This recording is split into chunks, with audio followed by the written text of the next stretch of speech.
Okay, I think it's a good time to start. 3 minutes.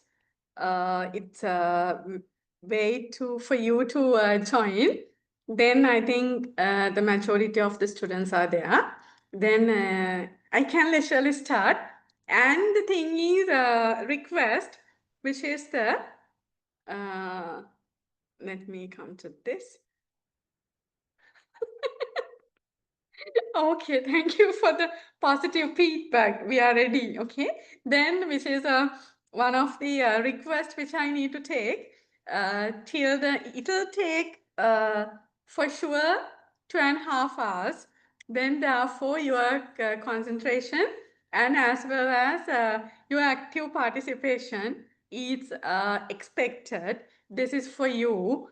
Then therefore anything which you all have to ask with reference to this on behalf of the tax perspectives under cell 3, then since this is a common pre-scene discussion, then anything you all can ask.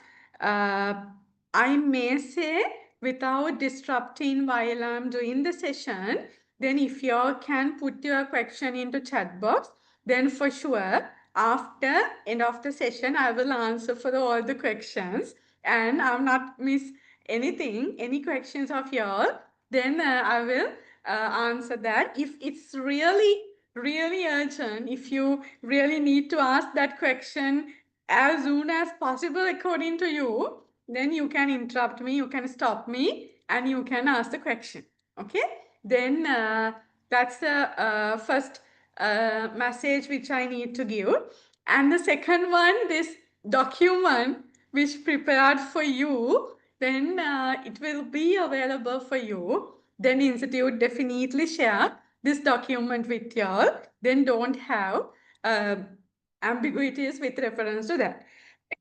And the next thing, the recording also will be available for you all. Then that facility also there. Then for everyone, because these are the questions when it's normally comes. We are starting. Then I thought at the first I will address these things. And yeah, and now it's 8:05. Now I'm starting the session and till 2.5 hours. It may be 10:30 and when answering your question, it may be 11:15. Then please be with the discussion because if anything you need to raise, then as within the capacity of me, I will explain. Okay. Then those are the fee requisites. Then I will start the discussion. This is the pre-scene discussion for your examination, which is on the June 2025, which is upcoming exam, which will be held on the 22nd June 2025. Then under that, for the all 4 subjects, this pre-scene document, it has the particular patriarchal case study it has published. Then based on that case study, we are going to analyze the tax angle, which is totally focused on your question. Totally focus on your the question 3, part A. Then we have to look at calculation and as well as there is a 20 marks question. It's a total 20 marks and subdivided maybe 5, 8, 4, 3 like that. Then for that we need to look at how this pre-scene helps for us for an unseen scenario for you to write answers. Then that is the purpose to take the 50 marks for your question 3, which is the as a computation question. The 30 marks, it's a highly marks allocated question. And when it comes to rest of the part, it's normally from the tax planning and from the which is on behalf of the business decision making and tax administration, statutory provisions plus tax administration and the case law provisions, and maybe VAT and SSCL can be embedded, and anything from the syllabus, anything it can be tested. Then this is on the background of the question which we to look at, okay? Then which is the with that framework we will come to the correction. Then sharply by 11 I have to stop. Then we will do this, we have enough time. Then that's the next thing. It's not 11:15 or 11:20. Then at 11 I'll stop with answering all the questions of you. Okay, that's the background of your paper, and this is the pre-scene. In unseen your question, anything can be happen. Then what I'm going to do, this is a document, the PPT which prepared based on the given pre-scene. And with this PPT, I need to link for your this particularly document original, the pre-scene, I need to link as much as possible, and we will do the discussion as relevant, shifting with the board and applying. Okay. Now come to the I'll start from the PowerPoint presentation. Then this is your company, which is the Scientel Lanka PLC. It's a quoted public company. Then the name hereafter I'm using STL. Then it is, you can see the real world example we have. Then I'm not, as it is, we cannot tell this is, but as the format, as the formation, and with this, all these things, this is the particular key telecommunication provider with us. It's linked to our life. Then this is there. And why this has taken, which is even Airtel, because the dialogue has, which is, there was merge with the Airtel merge to the dialogue. Then it has happened in 2024. Then in that's why it has also included, but nothing it has mentioned in the pre-scene, but it's a common sense. This one it has taken at the very first look for you to take. Okay. Then let me come to this, which is, this is the analysis of the company overview of the STL. Then the relevant page numbers of the original pre-scene you can see. Then it has mentioned for you to go and refer, for you to go and match this one. And because this pre-scene document, which it is available with your paper, then at the exam this is available. This is a document which you need to familiarize. Then always, that's why for the original pre-scene issued, that particular point in all the PPT slides, the relevant page numbers, it has clearly mentioned. Now come to this, the name of the company is the Scientel Lanka PLC, STL. Then which is a nature principal business activity. All of you all know this is the largest mobile operators in Sri Lanka. Then they have product portfolio, which it has mentioned, which is the page 2, the fixed telecommunication, mobile broadband services, and the digital pay television services. These are the telco industry they are in. Under that, they are providing the same, which is a related services under that industry. Then the next one, which is the date of incorporation, then it is in 1999.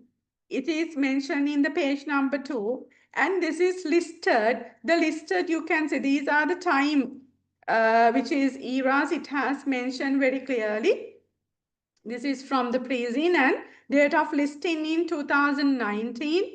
Then the, now for the, when it comes to next one, group structure, I will come to again this, how it was earlier and what's now position, and number of shares, and the value of stated capital, and the value per share.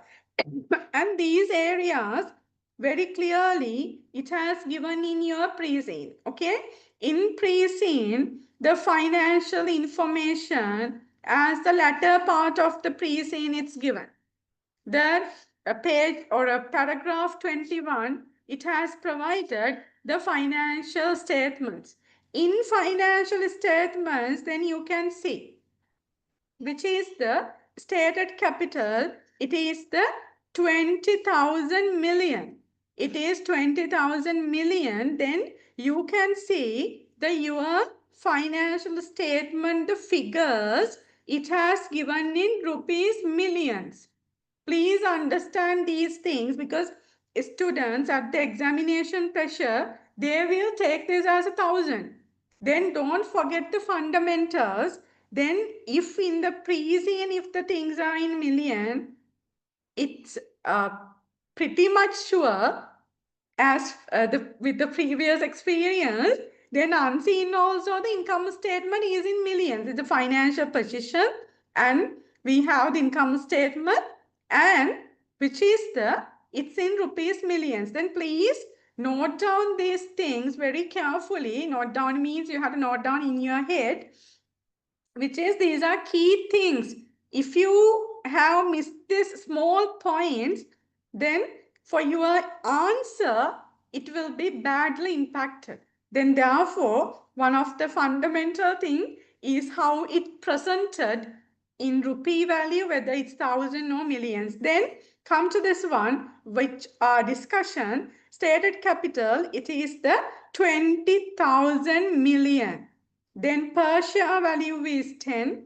Then number of shares, basically based on that it has taken. This is on the company principal business activity. Then incorporation, the nature of the business, it's compulsory for you to remember all the decisions which you are taking. It's based on your principal business activity. Even the allowing of the expenses, disallowing of expenses, whether this incurred for the production of income, why this has incurred. For all these things, you should need to very clearly identify what is the principal business activity of the organization. The head should be very clearly given. Then that is given, then you have to apply accordingly for the application of your 30 marks question as well as for your writing parts. Then the incorporation and the listing and the stated capital, because these are directly relevant even for your computations. Then this is on the company overview. Now come to next one, which is one of the bigger picture which I need to cater for you all, which is a group structure. Then be in the group structure, then you can see in the group structure it has given in the page number 3. Then when it comes to page number 3 of the pre-scene document, then here this is the group structure. One of the key concern for the tax perspective you need to look into. Then in the group structure, this is you can see we have Singapore Telecom PLC, non-resident company, and 80% shares of Scientel Lanka PLC owned by this Singapore Telecom PLC, and which is STL, our company is a resident company. And again, when it comes to there are two another companies, which is one is the subsidiary of the STL by acquiring the 90% of the shares. And when it comes to another company, the wholly owned subsidiary of our company. Then in that, which is the one is the Payphone Private Limited, other one is the Vista TV Private Limited. They have gone for the related diversification in the same industry. Now this is the group structure. Then now the question is the 80% holding by the Singapore Telecommunication Company PLC, while we don't know what's the 20%.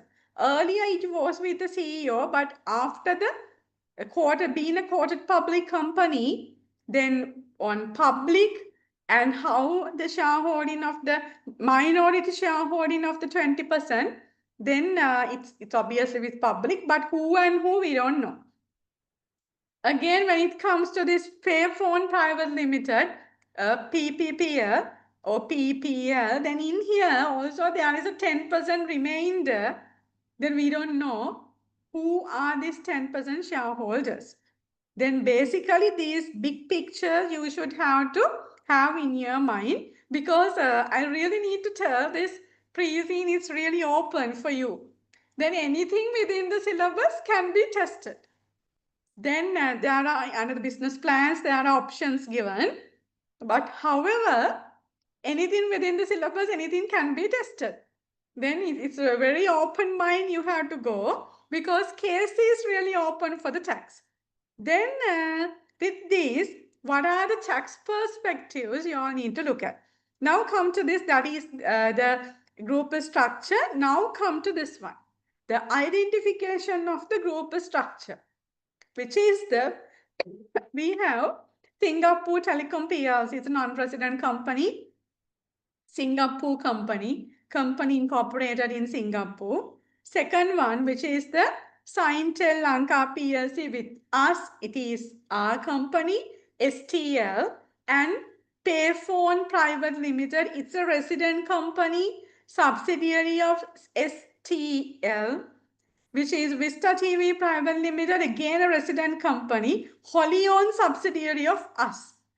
Now this is the positions of the each and every companies. Then what are the tax implications based on given group structure? Now let me come to this one. The tax implications, there are lot of tax implications. Then here, by looking at this one, is this as a group, is this associated persons or not? Associated persons. Where it has defined in section 196 of the Inland Revenue Act.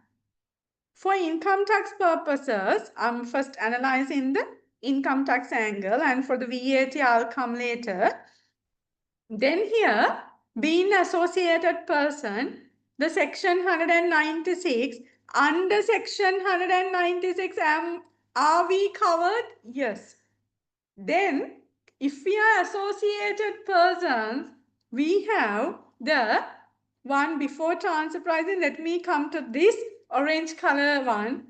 Application of section 33, 34 and 35. What are those? Section 33, arm's length standards in between associated person, and 34, income is splitting, and 35, which is when it comes to the tax avoidance schemes. The tax avoidance scheme, it's probably can come with the associated companies.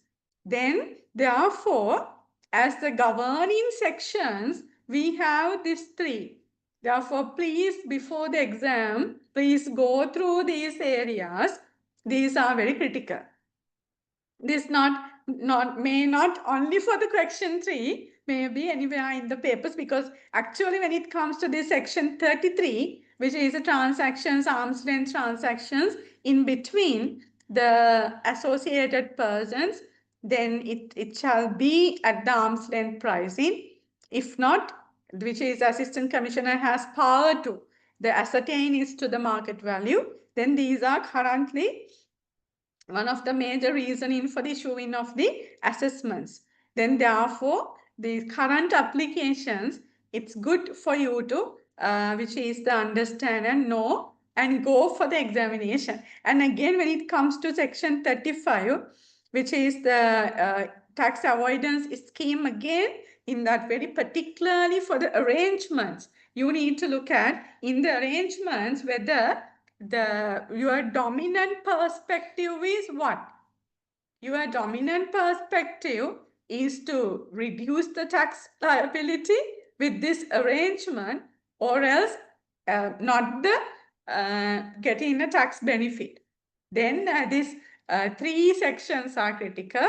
Now let me come to here, which is a usual application: domestic transfer pricing, international transfer pricing. We have the non-resident company, then 3 resident companies, then therefore the resident to non-resident, the cross-border transactions definitely can be happen. Then therefore the application of the transfer pricing regulations, domestic here, international here, the Section 76 for the international transfer pricing, Section 77 for domestic, and the Gazette notification particular regulation, it's more towards the board, but when it comes to Regulation 1, it will be applicable for the identification of the exposure to transfer pricing on the domestic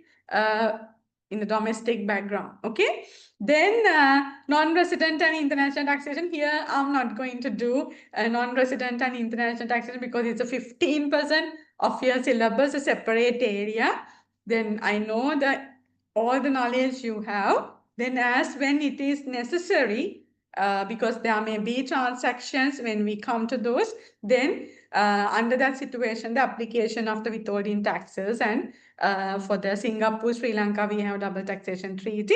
Then please keep in mind, this is a resident company taxation. Then therefore, it's not the non-resident part, but since if there are transactions, then based on the application of the withholding tax, if it has linked to the section 10.2 of the act, then question can be asked in the calculation as well as writing තියෙන්නත් පුළුවන් නැති වෙන්නත් පුළුවන්, but for the computation there may be. Then next one, the section 46, and again section 46, it's basically before that we have section 63, which is the assets dealing with its members, then subject to section 46, sorry, subject to section 63, that the section 63 provisions, it is subject to section 46 and applicable, which is the asset transfers in between associated persons. Asset transfers between associated persons. Then it is, which is a regularly tested area by the examiner, even last time, which is December 2024 paper, then it has tested. Then therefore, and one of the key concerns which as a students which you need to know in here, which is the in between associated persons, if the assets were transferred, then what are the tax implications? That's on section 46. We will count one by one later. And the all tax exemptions relevant, which it's relevant for non-resident persons, resident person, for everyone, which is under third schedule of the Inland Revenue Act. Then, and for this one, then these are the 1, 2, 3, 4, 5, 6, the 6 concerns as being this kind of the group structure which you have to consider. Then therefore, make sure that you are in the with the knowledge of these areas, not the theoretical part, but for the theoretical part plus the application. Theoretical part plus the application. Now come to the next 2 arms, the details of the subsidiary companies. The company 1 and the company 2 I have taken like that. The 2 companies, which is the Payphone Private Limited, PPL, it's given in the page 6, and its date of incorporation 2005, nature, principal business activity, it's the fixed telecommunications provider offering services such as landlines and fixed internet connections to the client, which is the fixed phones offering company, and company 2, which is the Vista TV Private. The practically we have this 2, which the Dialog CDMA 1 and the which is the Dialog TV. Then the satellite TV connection. Then this is the date of incorporation is 2010, and the nature of principal business activity, a satellite television network, which is VTV's business model involved distributing satellite signals from particular geographical locations from the stations, and the satellites to small dish antennas and satellite receivers installed in homes and business places. Then this is the principal business activity and year of acquisition 2007. These are basic information when it has given in the page number 6, then which is other than these areas, for us to take the one key message, which is the business strategy, which is acquiring. Now up to this point, then they are in the acquiring related companies, the related diversification. But now in the latter part of the discussion of the pre-scene in here, which is there as a business plan, now they need to go for a unrelated diversification. We will see how it impact to us. Then this is there, which is the two companies, two subsidiary companies under the parent arm of the STL. Then this is the 2017 acquisition of the Payphone Private Limited, this details. And when it comes to this one, which is the acquisition of Vista TV Private Limited. Okay, then this is on the link to the original pre-scene. Now quickly come to the PowerPoint presentation. Now let me come to directly the tax perspectives. STL tax perspective, because in other two companies, Lamai, any writing part of the questions obviously can be tested. Then because the two companies are there, then anything which link with STL can be tested. But when it comes to calculation, as per the information provided in pre-scene, then it is obviously the computation is coming towards STL. Then we need to look at for the writing part, then I'm doing analysis for the STL, even for other two companies. Then we need to look at, we have the tax framework. Then, and we have our syllabus. Then within the syllabus, linked to that, the tax, it's a tax syllabus, then links to the scenario, the within this framework, it can be tested from here. Then the income tax, VAT and the social security contribution levy. Now this SSCL part, which I have included intentionally, the reason is your pillar is the tax and law pillar. Then your pillar, it's tax and law, now you are coming off the ladder one by one. Then therefore under the BL7, this SSCL, this under the, now I would say this as the indirect tax, because the act is silence on how it collecting, how it is collecting. Then it's a majority, they are passing the burden to the customers and collecting SSCL. Then I would say it as an indirect tax in the current context. Then here, which is this is even not included in your S3 syllabus, but your earlier part of this tax and law pillar, then this was included.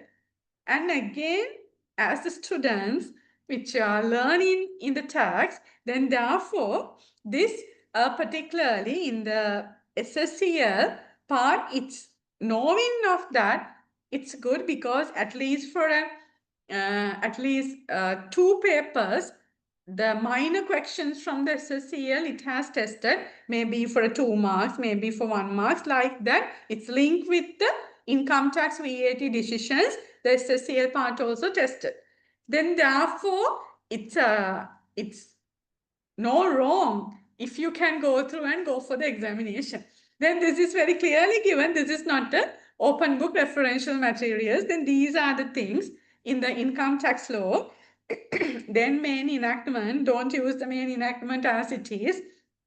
You have to go with the amendments, which is amendments up to the Act number 14 of 2023. In 2025, we have the amended act, but it is applicable from the 1st April 2025, which is applicable for the year of assessment, which we are now in, with 25-26 year of assessment.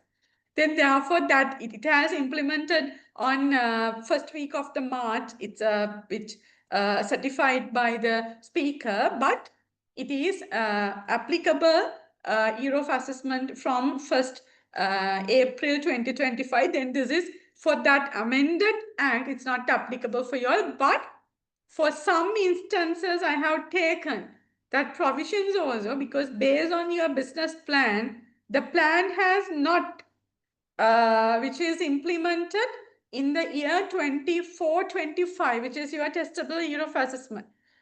Then they are going to do that. Then therefore at that point, the future, which is on 25-26, with the amendments, we have the visible, very clear picture we have. Then therefore, even that some particular main amendments I have embedded to this discussion, because it's not for the computation for sure, but for decision making part. Okay. Then this is Inland Revenue Act and the Gazette notifications. I think all of you have the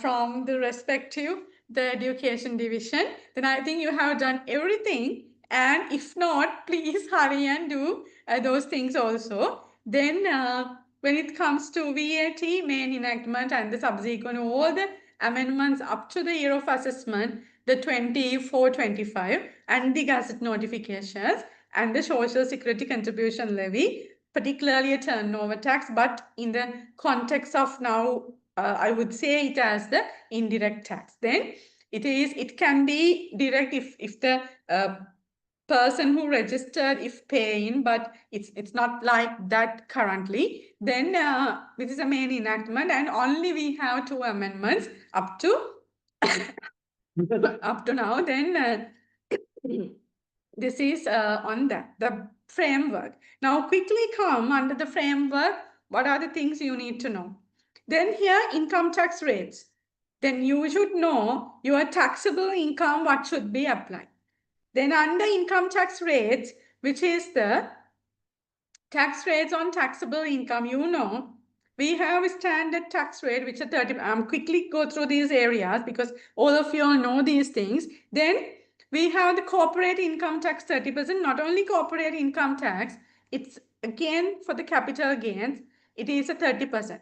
Being a company, then it's a 30% and subject to exemptions given in the third schedule, para H, which reference to the disposal of the disposal gain from the listed shares which we have invested in the Colombo, which is a stock exchange, and after that if you have sold those shares, then it is exempted even for individual, even for companies the exemption is applicable. For all persons it's applicable, but within your syllabus we are which is looking for the company and the individuals. Then which is this is here tax rates on taxable income including gain from realization of an investment asset. It's a first schedule. Then first schedule subparagraph 4, these things are there. Then the taxable income at the rate of 30%, including the which is the gain from realization of an investment asset, but subject to exemptions. All the discussions what we are doing, it's totally it should be applied based on the based on the unseen information as well as subject to exemptions, because we are looking for the chargeability. Then the chargeability always subject to the exemptions. Then you have to know very clearly what should not be chargeable as per the third schedule of the Inland Revenue Act. Okay.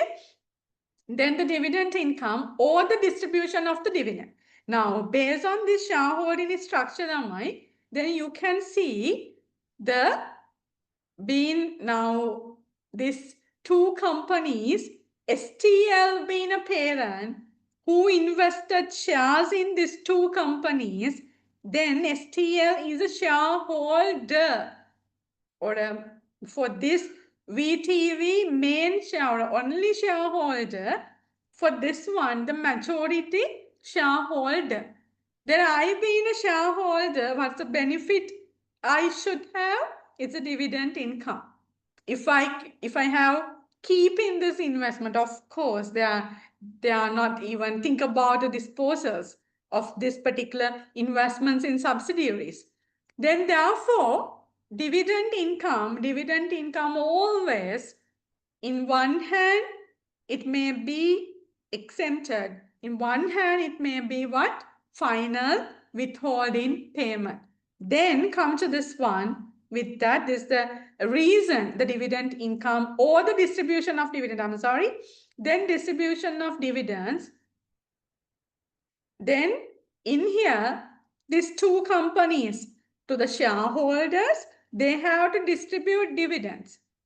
Then for being this parent company, for them it's a dividend income.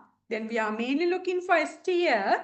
Then for the dividend income, then here, which is the under first schedule para 10, the applicable withholding tax rate is 15%. It's on the dividend distributed out of dividend income, it is exempted. Then very clearly you have to identify these two. Then it's a both, it's not form part of the assessable income. And in your question, dividend income normally in your financial statements, it will be included in your other income. Then it's included other income, it may be, which is the with this all two or the both components. Then in your examination, for you to take marks very correctly, then you have to clearly identify dividend distributed out of dividend income as exempted and dividend distributed out of profit.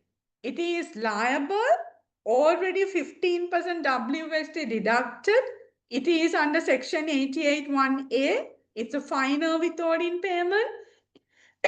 It being a final withholding, it being a final withholding payment, then it's not form part of the assessable income, but it's final withholding, not exempted. ඔක්කොම ගිහින් කලවමේ දාන්න එපා. Then you should very clearly identify and apply. And this included, as I have mentioned previously, this has included in your profit before tax. Then that's your starting figure for when computing assessable income from business. Then in that, you need to very clearly what? Remove this total dividend income from the PBT, and you need to take it under investment income, but it is not chargeable again. Then you have to very clearly identify and you have to mention it's not form part of the assessable income due to these two reasons. Okay, then this is on the dividend income, and I need you to go through the dividend definition in section 195. In pre-scene, it has given the distributing of dividend by way of cash. But I really need for students to go through what's the definition of the dividend, what are the, under that definition, what are the modes of the dividend. The dividend is always a distribution of profit. That's the main stream. And it can be the capitalization of the profit through a bonus share issue. It's instead of the cash dividends, a bonus provided to shareholders. And again, at the point of the share buyback, the dividend will arise. And again, at the point of the liquidation, the dividend will arise. Then this definition, it's at least take 1 minute. Your open book referential materials act is there. Mark this, and please before exam at least one time read this and go, because they are only mode they are looking for the cash dividends. Whatever the form of dividend and which it has distributed to the shareholders, then it is subject to withholding tax if it is not covering under exemption. Okay, that's the final quote. And on interest income, the applicable tax rates, then interest income, it's not the final withholding payment. Then you may have interest income from different sources, fixed deposit, treasury bills, treasury bonds, savings, whatever, or any other thing. Then in that, please understand there is a 5% of the withholding tax, which is applicable for your year of assessment 24-25. Then in that, which is the it's not final, then always lamai, these are the points that students make yourself wrong. Then it's a gross interest income you have to recognize. In the financial statements, we are recognizing the gross interest income. Then it has included in your profit before tax, and you have to remove it from the PBT, and you have to recognize it under investment income. Based on the category of the investment income, the 5% WHT applicable. Why? Because for the secondary market instruments, is this withholding tax applicable? What are the secondary market instruments? The treasury bonds and treasury bills, very famously. Then there may be more. Then under that context, then don't apply 5% of the withholding tax on that. ළමයි ඔක්කොටම apply කරනවා. කිසි ලෝභකමක් නෑ. ඔක්කොටම apply කරනවා 100% and taking the tax credit. Then don't do these things very clearly in the Act. Under section 84 subsection 3, very clearly the secondary market instruments are which is excluded from the withholding taxes. Then don't apply 5% on those. Then that's what it has given. It's a 5% for schedule paragraph 10.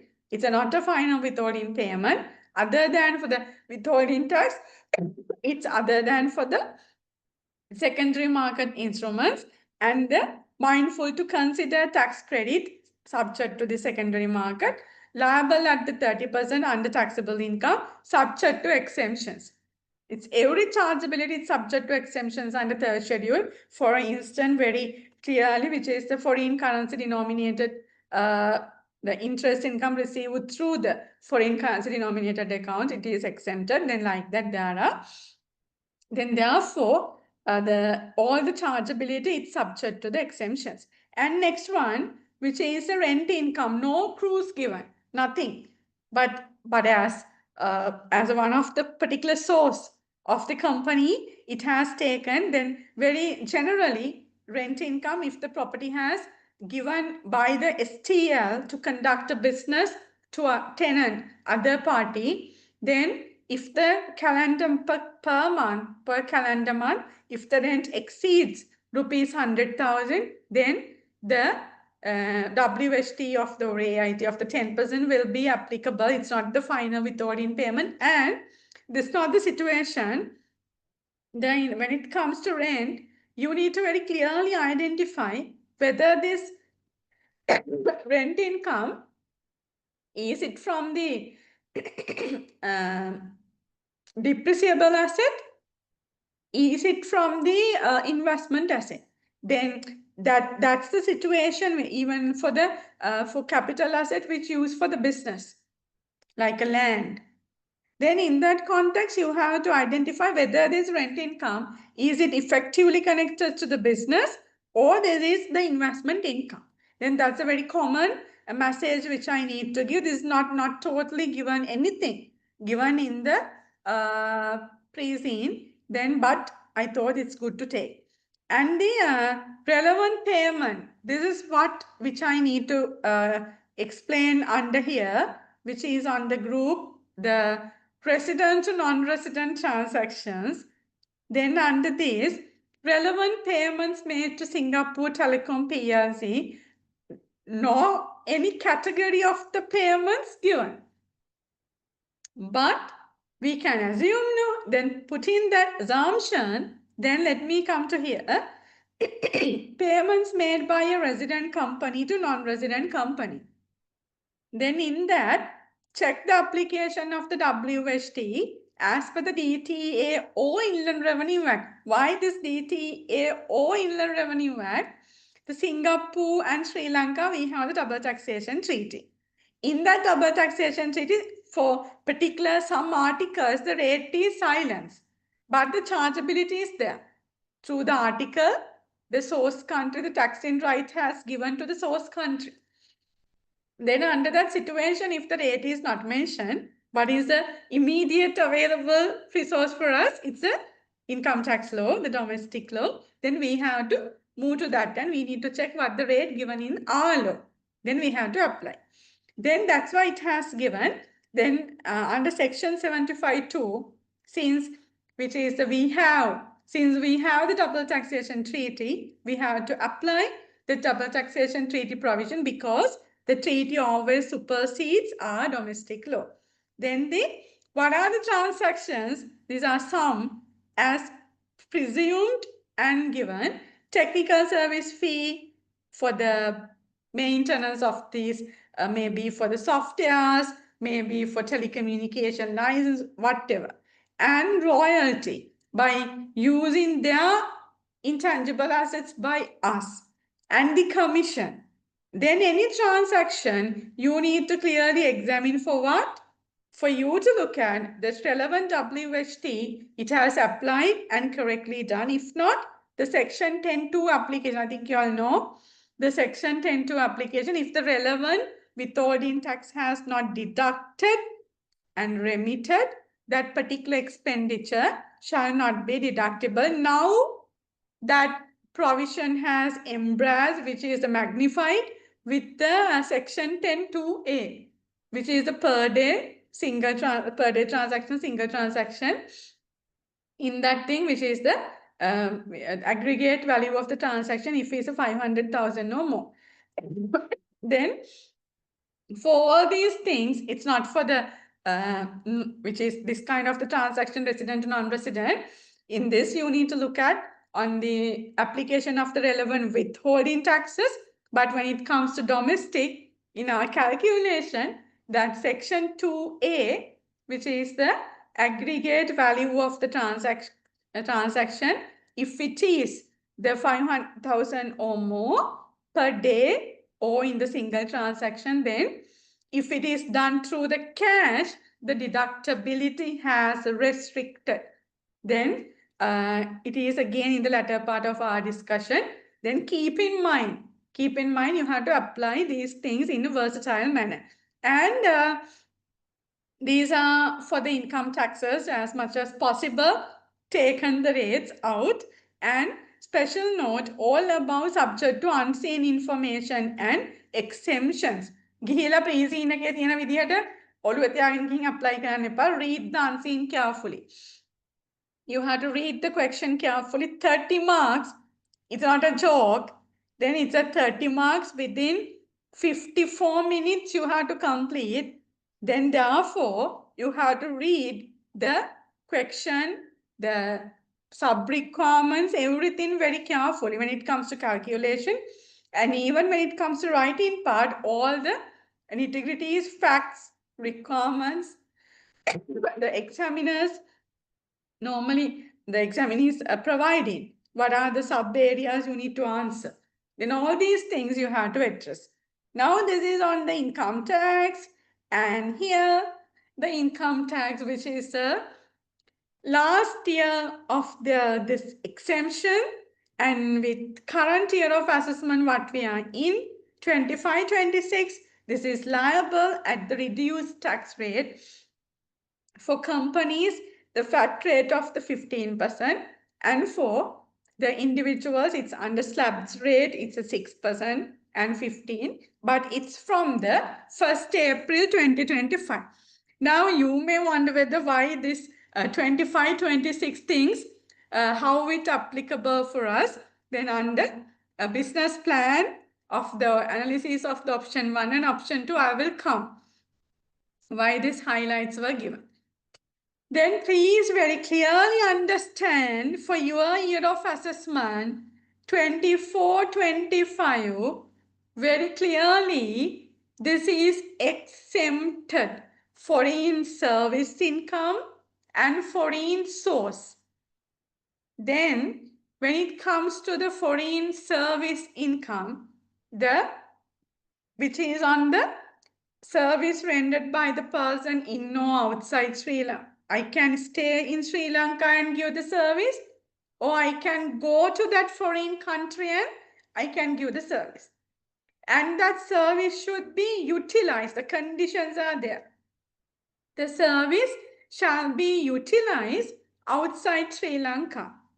Then the person who benefited through my service, it should be person outside Sri Lanka. And money should come to me as what is the foreign currency, and it should be remitted to the bank account. Foreign currency it should be recorded mode. Then in here, if it is so from 1st Jan 2020 to 31st March 2025, it is exempted. And when it comes to that for the foreign service, then this is foreign source. Now, for me to generate a foreign source, then I should have what? I should have the foreign asset, or I should done something in a foreign country. For individual, for a typical example is the foreign employment. That is my foreign source. And for other sources, for me to generate foreign dividend income, which up to 31st March 2025 is exempted, then I should have invested shares in foreign country, a foreign company. For me to receive foreign rent income, I should have a property outside Sri Lanka. For me to have foreign profit, I should have a permanent establishment, which is a foreign permanent establishment in a foreign country. And what else?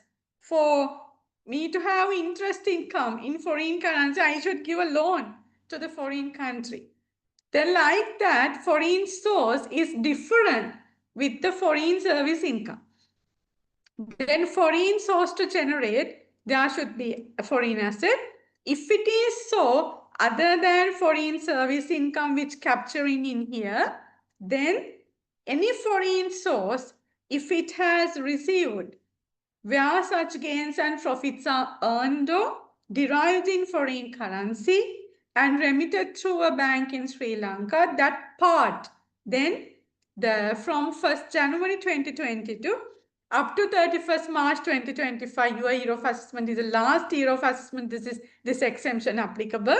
Such part of the gains and profits are exempted from income tax. This being last year of assessment, it is for you, it's a June 2025 exam as well as the December 2025 exam. Testing this 24-25 year of assessment. But even at that point, this is the last time this exemption is there. Therefore, remember and apply correctly if it is because we are dealing with foreign company, being a telecommunication provider. I'm not only providing local services, then I'm providing international services. On that, how income will be came to me. And again, for the foreign, this foreign source, it's a not much information given, but anything can be happen. Anything can be happen in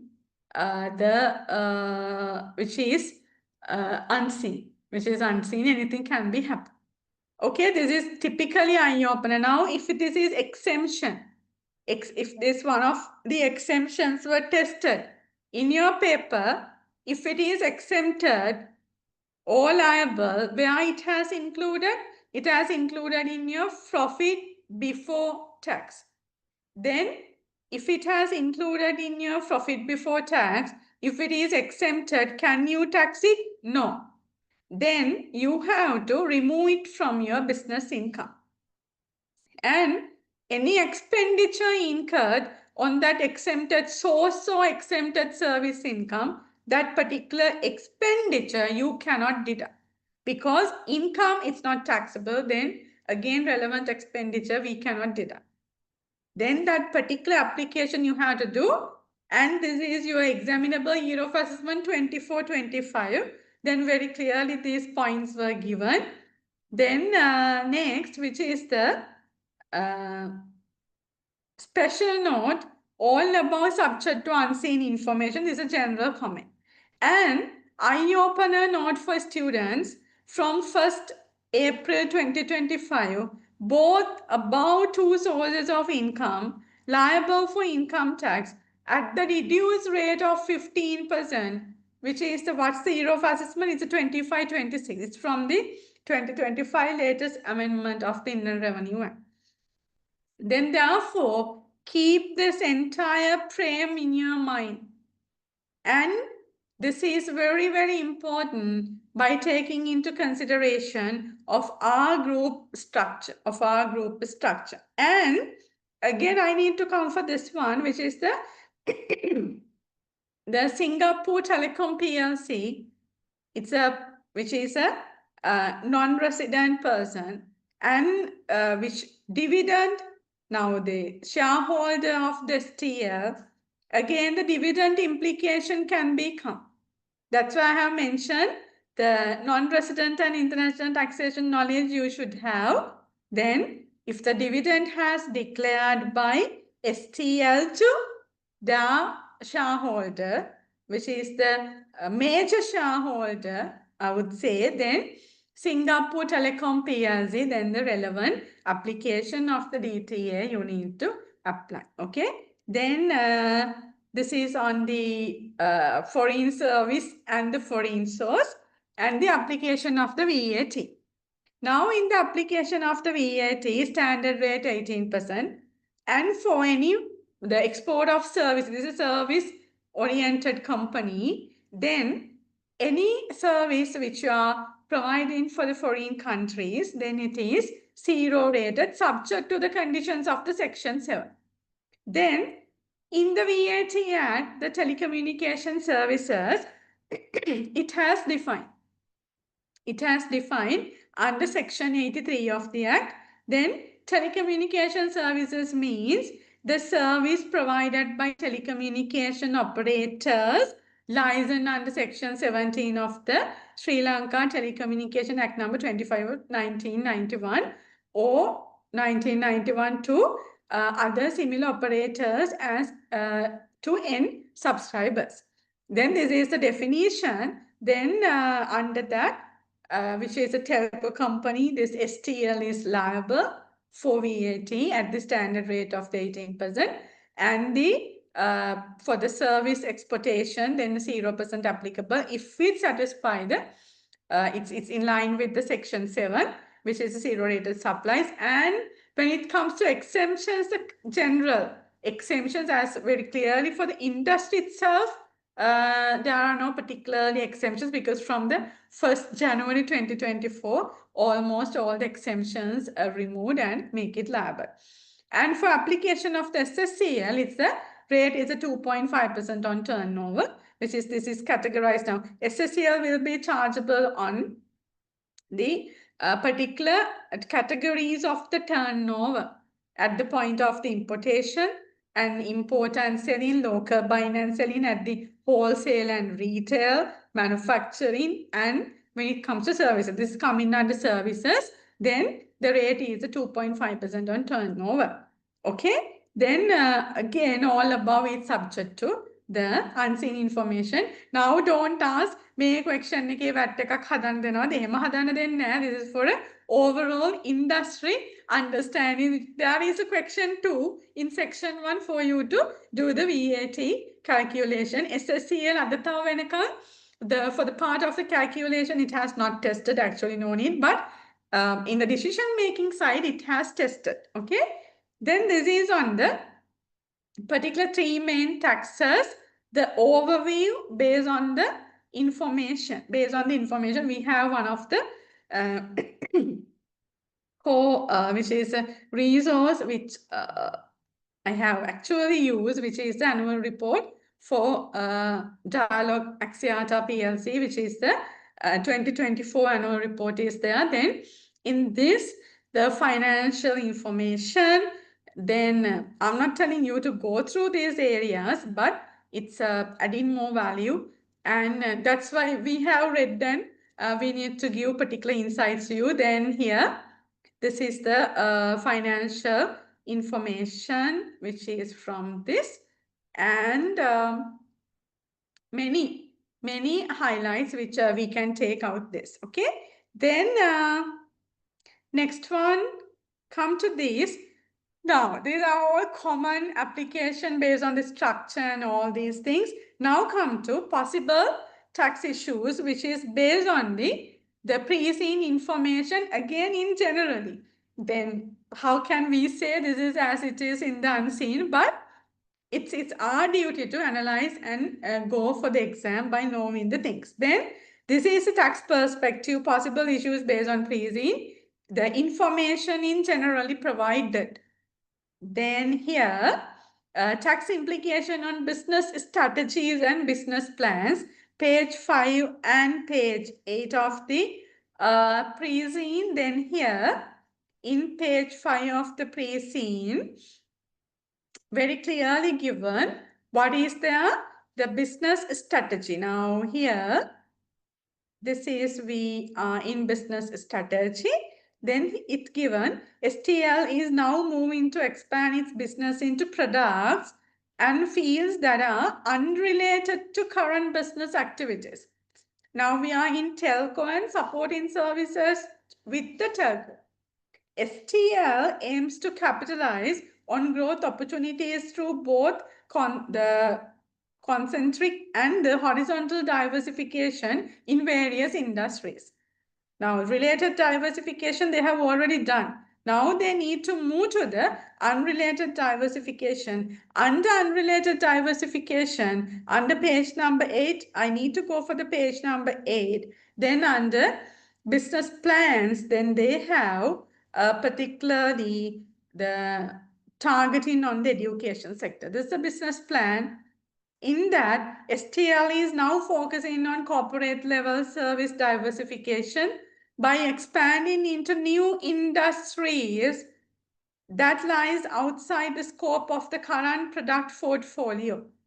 This type of diversification involves adding services to STL that are significantly unrelated and have no technological or commercial similarities.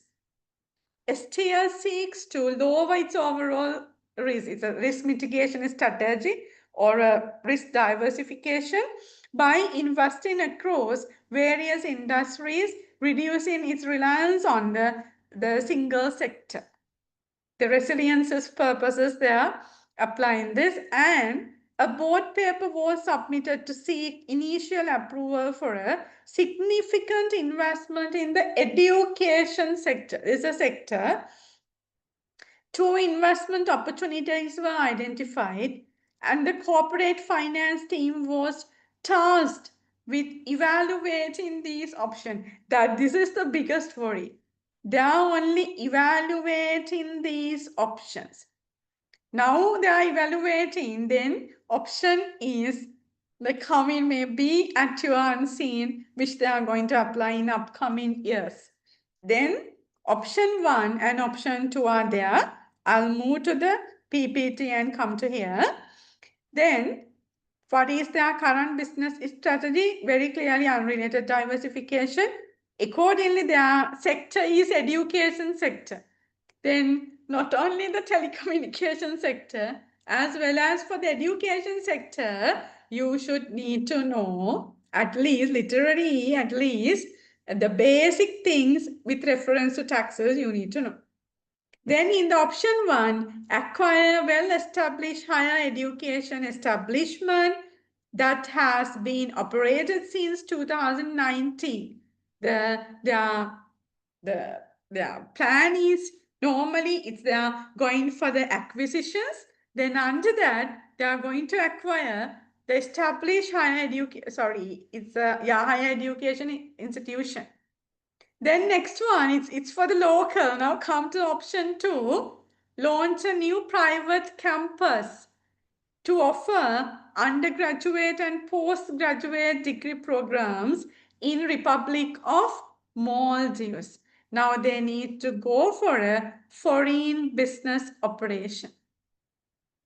Then these are the 2 options given. Then why don't we look at how you should address these things? Then evaluation of the tax implications under each options.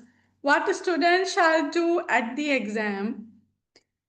If this tested, I don't know, if this tested, students should read the unseen incident carefully. දෙකම කරන්න හැ it may be can provide what option to go, but these are, one is the cross border, other one is the which is domestic.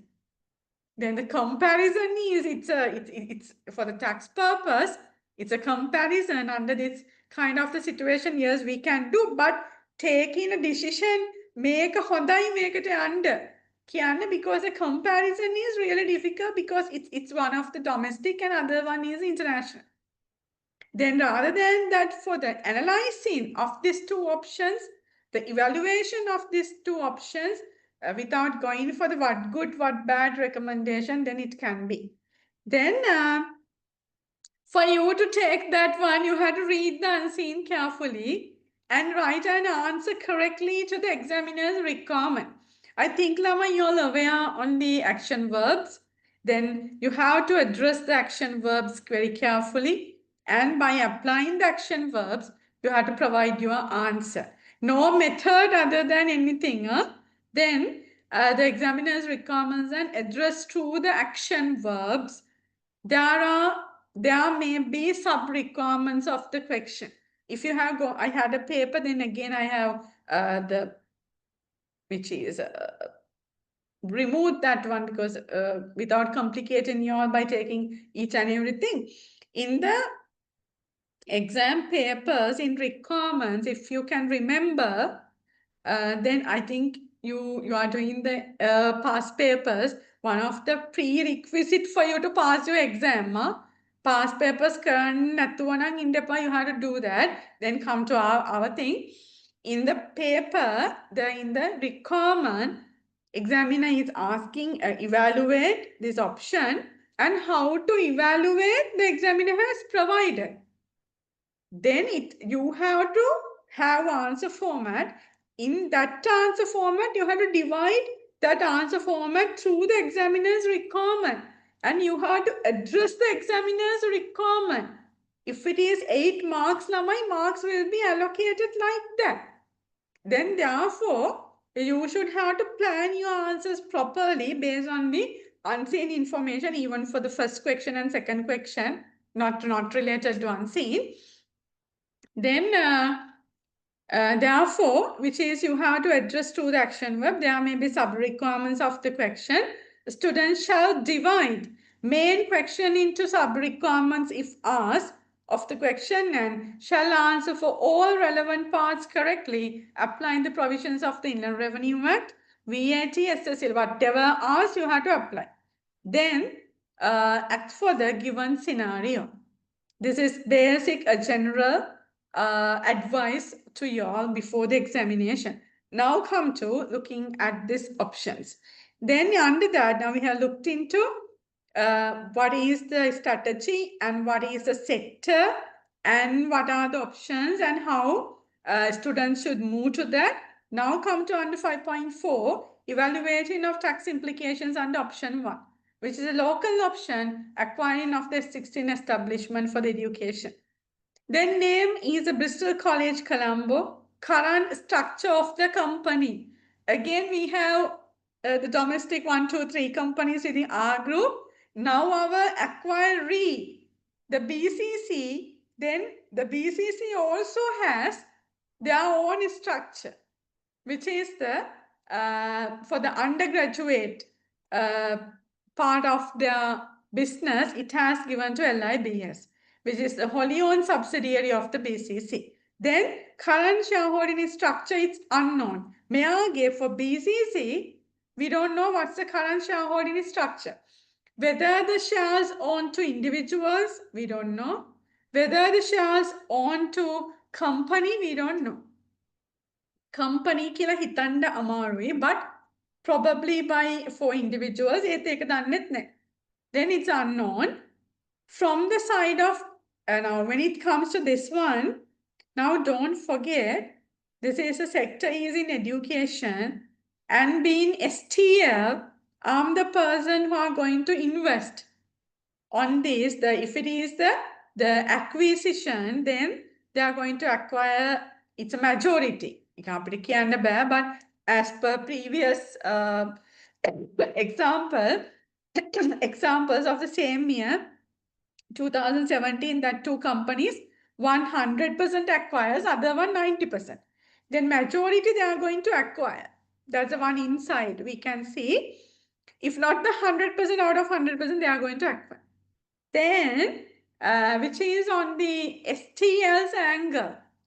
STL's angle. Now, if you are doing a due diligence for tax in this particular acquisition, then in that situation, you need to look at post the acquisition, then what are the benefits? Acquire කළාට පස්සේ. මොකද වෙන්නේ? It's a separate legal entity anyway. These are the mergers. Then this is an acquisition. Then therefore, as a separate legal entity is there, then shareholder is the STL. Now, being a major shareholder, if they apply this option, the STL, they need to look at the tax implication. That's a simple thing. Then in that, now come to one by one provisions of the Inland Revenue Act. Then here, which is the second schedule, the enhanced capital allowances. Sixth schedule, sixth schedule, it was abolished. Then it shall not be applicable for your year of assessment.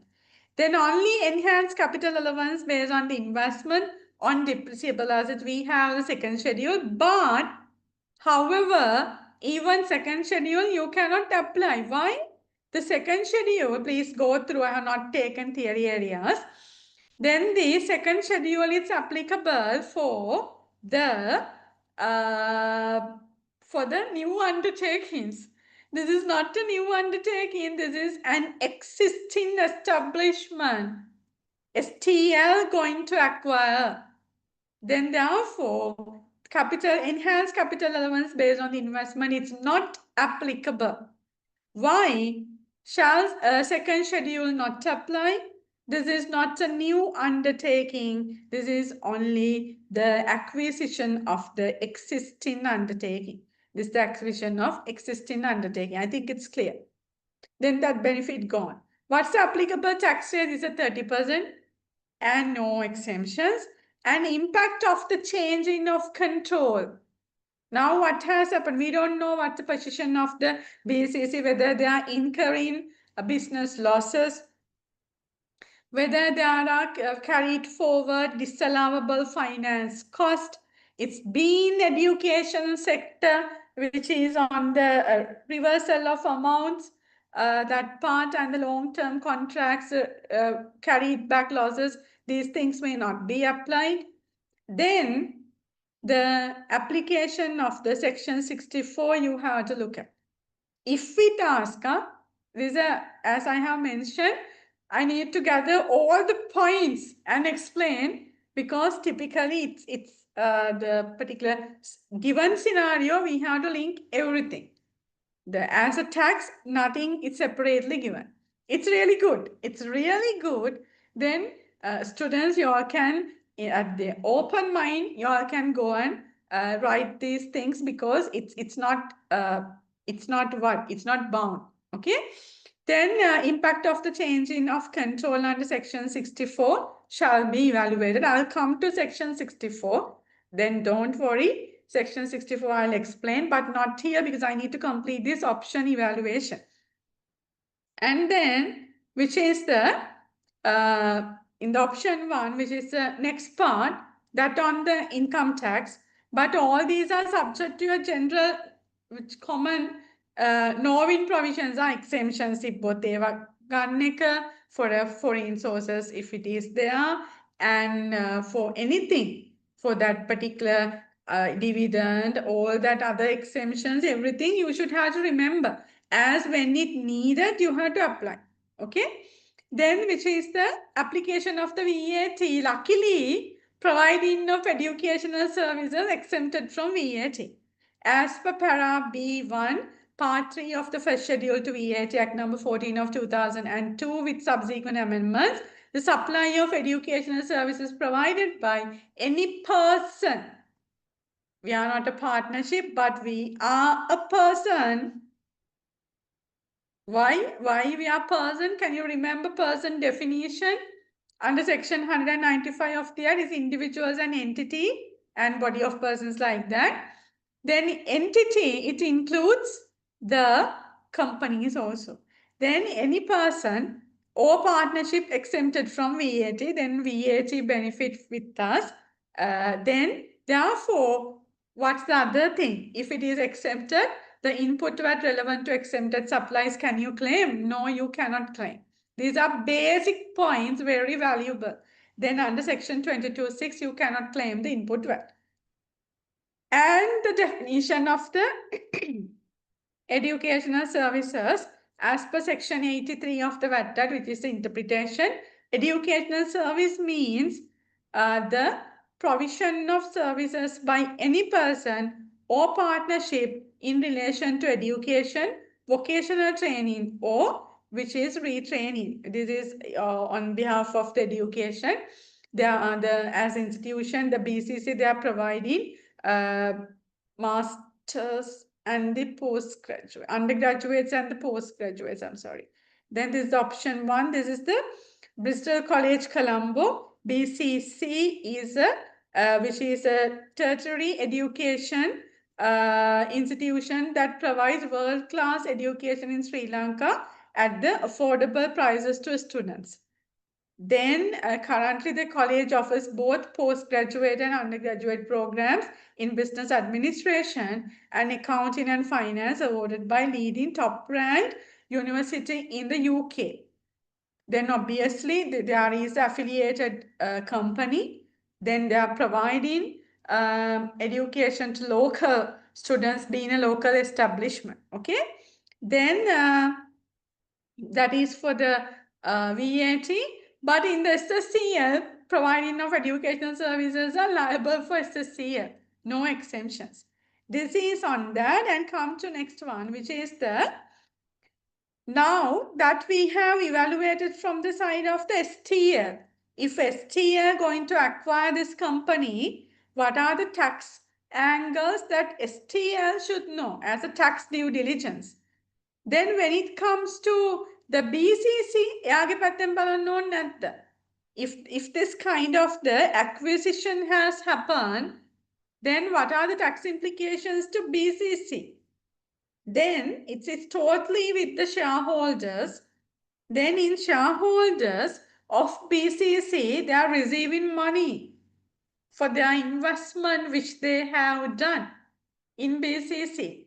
Then I don't know who are the shareholders. None of us don't know. Then therefore, which is the application, if the disposal of shares, there is a privately equated shares, these are private limited companies, which is given Bristol College Colombo, then it's, I don't think it has a coded public company. Then it may be a private limited company. Then therefore, when come to this one, come to this one, which is the, who are the shareholders? Then shareholders, if it is an individual or company, by disposing of the private equity shares, they are getting what? The capital gain. Capital gain subject to what? Capital gain tax. If it is for individual, what's the rate? 10%. If it is for company, what's the rate? 30%. And when it comes to this, do you know how to compute capital gain tax? Yes, I think. Then in that, to computation of the capital gain, you have to apply the section 37 for cost, section 38 for the consideration, and you have to calculate the gain. That gain shall be taxed at the particular rates of that particular persons. And payment due date and the return filing due dates are same within 30 days from the date of in the calendar month in which the date of transaction has happened. Then even last paper it has tested. Then these things are you need to know. Okay. Then it's from the side of BCC, which is acquiree. Capital gain tax will be applicable to the shareholders. The details of the shareholders not provided. If individual shareholders, it's 10%. If a company, it's 30%. This is on that. And what's the position of this? Institution provides undergraduate programs. If the ownership of the PCC change, then automatically ownership of the LIBS will change to STL. Then these are the key concerns you have to remember, because we don't know what their arrangement at the examination point, the unseen. Therefore, please remember and these things, carefully analyze the things and write your answer. Then next one, which is the second option, the option 2. Option 2, launch which is a university or a private campus in Maldives, which is an international investment. This is a foreign investment, definitely. And where foreign investment has not provided. Are they going as a foreign subsidiary? We don't know the formations. We need to look at the two we can see. One is the foreign subsidiary.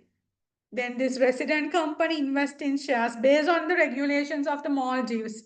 Based on the Maldivian the regulations, then they have to go for a subsidiary, or else under the umbrella of the STL, they need to go for a foreign operation, a foreign branch. But I don't think that position telecommunication එක යටටට education එක කියලා හිතන්න අමාරුයි. Then if a separate entity like a subsidiary, of course, can happen. But as a particularly separate SBU under itself of the STL, then it's a very which is minor possibilities are there, but we will look at how it can be applied. Okay. Then, but first and foremost, it's a subsidiary can be the most practical option. Then this is a foreign investment, and the way of foreign investment has not provided. It may be a subsidiary of STL or separate SBU under STL. This again repeating this for your understanding perspective it has taken, but very telecommunication company with the education arm, then it something it's not possible, but we will know the points and go. And if a subsidiary of STL, then it's a separate legal entity in Maldives. Now the STL investing in that Maldivian company as a shareholder, with there is another which is university. Then in this, which is under option 2, which is under option 2 here, which is the proposal is to lease a suitable building in Male City, located in the Republic of Maldives, and establish a fully fledged private campus in collaboration with the top-ranked UK university, which will serve as the degree awarding body. Then I think it should be separate. If not, it's awarding degrees and everything. It's a complicated, but as option that foreign, the branch also I have taken. Then again the same thing, the corporate finance team of STL has conducted an initial investment appraisal considering the expected cash flows and outflows in Maldives rupiah. Now the thing again, we can only see the option, but for taking the option, we can analyze the tax part. Other than that, nothing specially for tax it has given. Okay. Then with this, I need to come for this point 14, tax regime. Then the corporate tax rate is provided at amounts. Now in the tax regime with all these things, Corporate tax is provided at the amounts expected to be paid or recovered using the tax rates and laws that have been enacted or substantively enacted by the reporting period date. Because now that two decisions, two options, it has not implemented, then that foreign currency, which is service and the foreign source, I thought it's good to apply to 25-26, sorry, the 25-26 application also for you to get to know, then I think it's very, very important. Then deferred tax application is there, and for testing of their case 12 for your examination, it's not coming. Then corporate tax in Sri Lanka is 30%, you all know, and 15% in Maldives, yes. The two countries have entered into double taxation agreement, thus double taxation relief is available. Lamaya, according to my knowledge, there is no double taxation treaty between Sri Lanka and Maldives. Then anyway, we can take the foreign tax credit. No harm, because we have section 81 of the Inland Revenue Act, which is a foreign tax credit itself. In the domestic law, it has given. But the thing is, it's based on me. There is no treaty, then I'm not going to comment on this one. But anyway, even we don't have the treaty, we can go for the foreign tax credit under domestic law, okay? Then in addition to corporate tax, corporate tax, STL as the telecommunication service provided subject to the following taxes: VAT done, the SSCL done, and the cess and the telecommunication levy. I'll come to this too later. And this is on the tax regime. This is the only paragraph which we have. That's why I have gone through. And now which we are in here, if there is a separate subsidiary, if there is a separate subsidiary of STL as a foreign investment, then a separate legal entity in Maldives, we will look at what are the tax implications.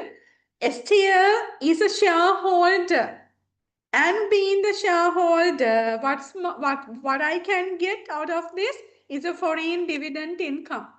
දැන් ළමයි මේක කවදාද හම්බ වෙන්නේ මේ year of assessment නෙමෙයි. This is not receiving in this year of assessment. In future year of assessment, it will be receiving.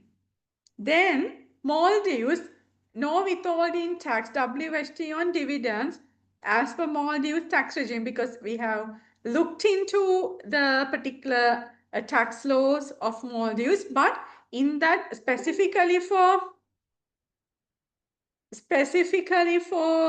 which is on the part of the dividends, it's not taxed, but in the corporate for the profit, it's a 15% is there. Then there is no WST on dividend distribution to non-residents. Then the STL being a non-resident, on that no WST as the prevailing laws, as I have visited and checked the particular provisions. Then in Sri Lanka, now this is taxable under foreign source. Now that application of the which is the application of the, let me take 1 minute because it's interrupting to me. Then okay, I'll do. Then which is the in when it comes to this Sri Lankan operations, it's one company is in Sri Lanka. From the side of the STL, they are being the investor. Then they are investing in a foreign country. Then in the foreign country, the foreign subsidiary is there. Then STL is the, based on the given information, it's assumed to be STL is a shareholder. Then being a shareholder, the benefit is the dividend income. That dividend income is not receiving today. After implementing the decision, they are getting dividend income. It is after 1st April 2025. Then therefore, at that time, this foreign source which the company is receiving, it is liable for income tax at the reduced tax rate of the 15%. If the Maldives, they have deducted the 15% tax on that dividend at Maldives, then in Sri Lanka, the STL can take that foreign tax credit. Very clearly, we can take the foreign tax credit subject to the original documents of the tax clearance, the original withholding tax certificate by the Maldives tax authorities. That's what it has given. Sri Lanka taxable under foreign source with effective from 1st April 2025 up to 31st March 2025 exempted from income tax. Then foreign tax credit FTC if dividend income is taxable in Maldives, but currently as per that law it's not. But in the exam it can be provided if it is taxable any with assumption because it's a cross-border thing. It's based on our scenario. The anything can be provided. Then it's a the Sri Lankan company can claim foreign tax credit under Section 80. Under tax credit, even in the charging provision it has given. Then separately section it has given. You can take this foreign tax credit, the Section 80 of the Inland Revenue Act number 24 of 2017 and amendments. I think this clear. This is one of the very possible investment which they can go. Then next one, which is as the separate SBU. Now, if I come to this one, why we are looking for this foreign operation? Then STL being the resident of Sri Lanka, then that basic knowledge on the non-resident and international taxation. I really need to do this. Then there are many slides to go, but let me take 1 minute and explain. STL being a resident in Sri Lanka, then STL's world income will be taxed in Sri Lanka. Then world income has how many components? The 2 components, the global income. Wherever arise concept, we have to go under the assessable income section 4. Then in that we have 2 arms. One is the local income, other one is the foreign income. Up to 31st March 2025, we have not applied this foreign tax credit on our, particularly on service and foreign source due to the exemption. Then, but now, with the removal of the exemption, the application of the Section 80, even with the double taxation treaty, even without treaty, we have this FTC application, foreign tax credit application. Then therefore, up to the level that foreign income has tax in Sri Lanka, the tax credit will be available. But this is not for your calculation. It is for writing part of the answer. That's why all points it has given. And next one, if a separate SBU of STL, very unlikely to happen. Vennama baha, මොකද being a telecommunication arm, taking educational sector as a separate SBU,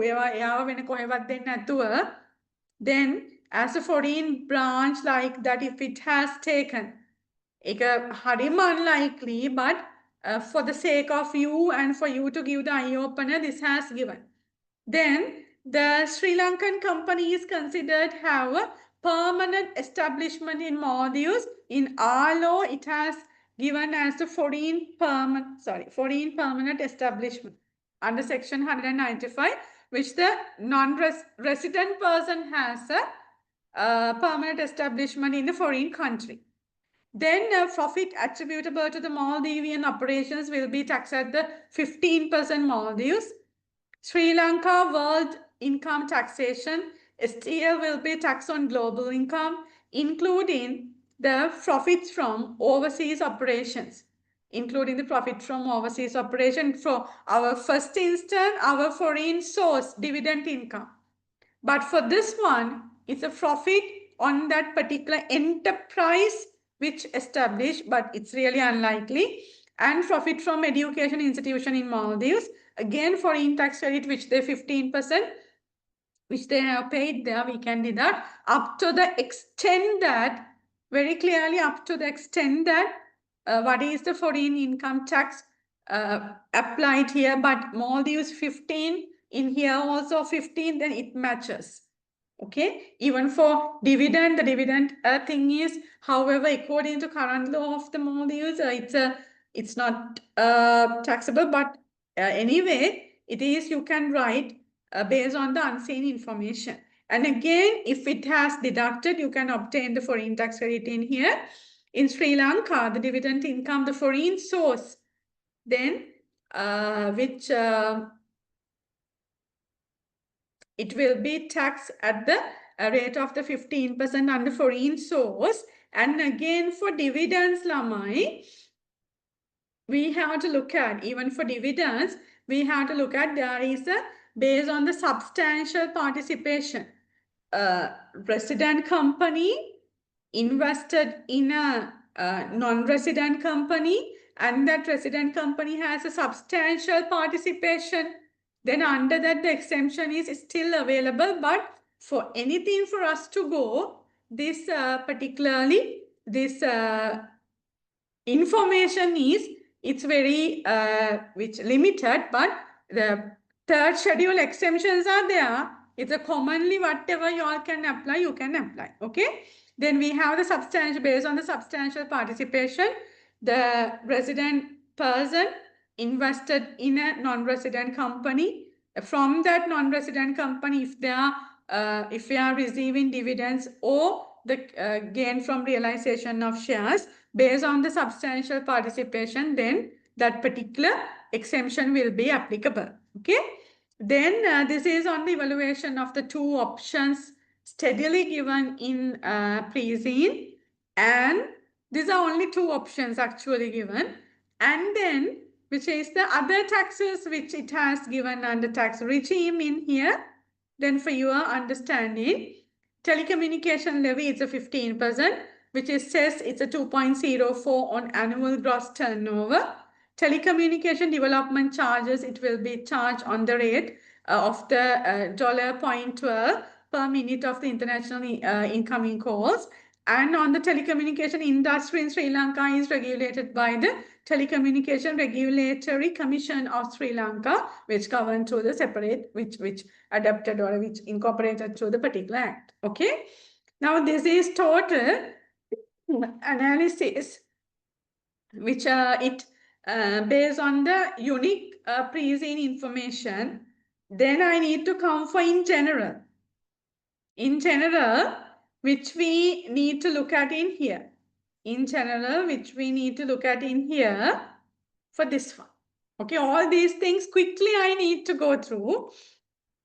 If I thought the things were included for you, then at the exam it will be helpful if tested.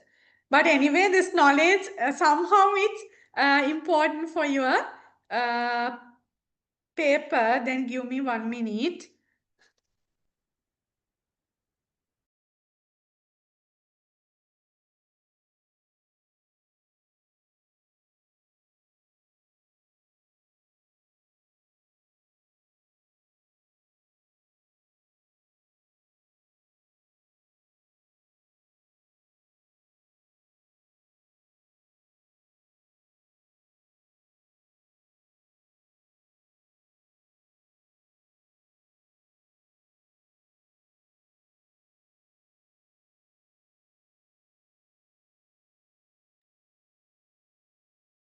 Okay, now come to this, which is the possible issues, anything possible.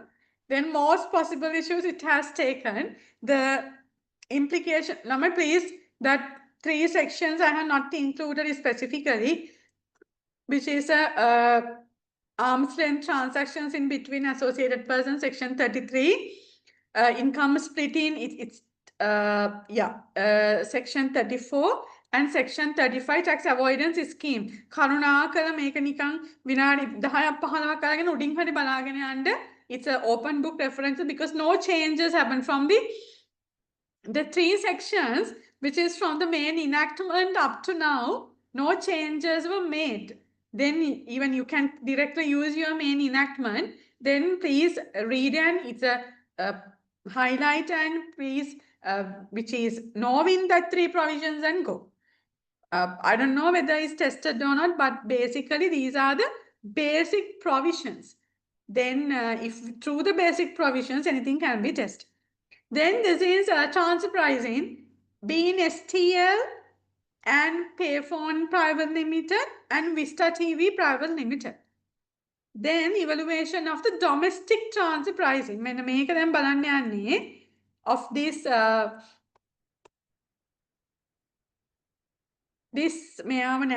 for this part, the application of the domestic transfer pricing quickly I need to look at. But rather than this domestic transfer pricing thing, the section 33, which is the transactions, arm's length transactions in between associated person, that's one of the critical section. Then evaluation under domestic transfer pricing, there should be associated person, of course, yes. There should be transactions in between associate person. Dannena, it has not given. From below 1, the regulation 1 in the Gazette notification, this is the Gazette notification for transfer pricing. Gazette number 2217/7. Under this, for the domestic transfer pricing, for us to look at whether there is an exposure to transfer pricing, one of the conditions should be satisfied. If not, we are not telling there is exposure to transfer pricing by just having.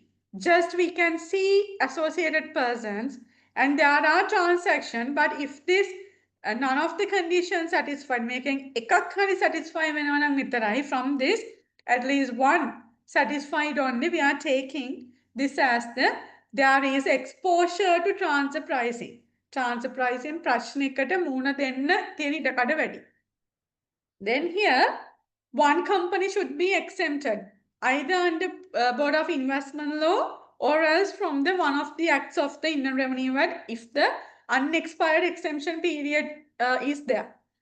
But in our case, no. Second one, which is on the taxing of the different tax rates, no lamai. The entire industry, it's a 30%. Then this one also not there.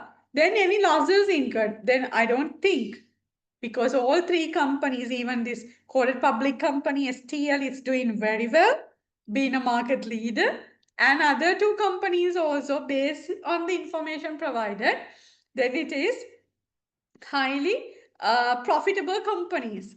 Then as at now, based on the pricing information, no TP issues can be taken. But remember, I'm keep on telling, which is a section 33. Please remember, it's a based on the group structure. And which is the next one, implication of transfer pricing, evaluation STL and these two companies, tax exemption no, difference tax rates, because different tax rates, one company will be taxed at 30%, other company will be taxed at 15%, like that. The scenarios, then it's a standard tax rate is a 30, and this from 1st April 15% is there, but for a limited part of it. And the brought forward business loss, no details provided, then we don't know.